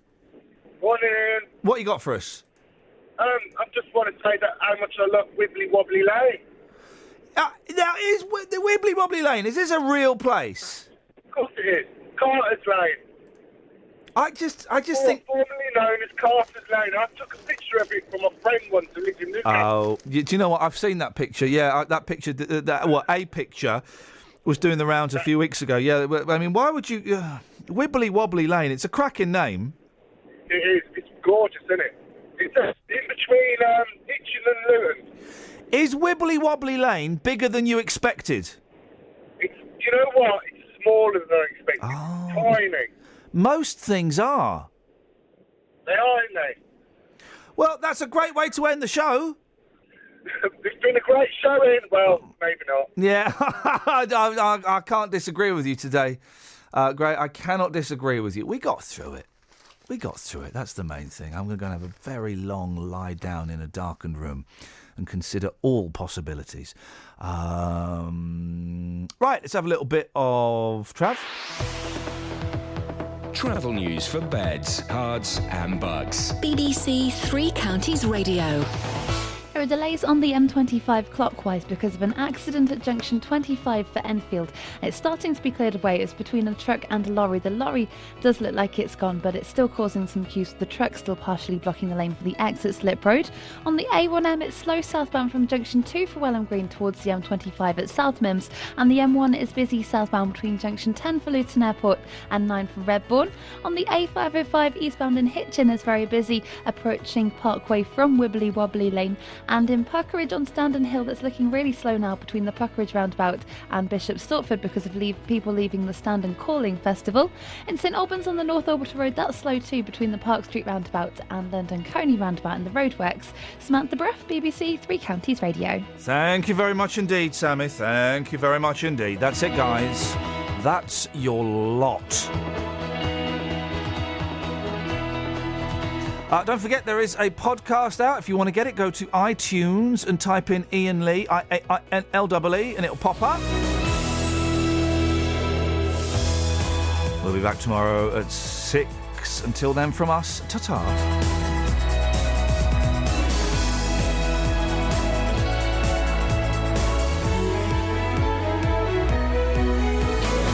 Local and vocal across beds, hearts and bucks. This is BBC Three Counties Radio. Thank you, Ian. Good morning. Welcome to the JVS show. I'm Jonathan Vernon-Smith. It's Monday. It's 9 o'clock, and on today's Big Phone In, do you think it's time to be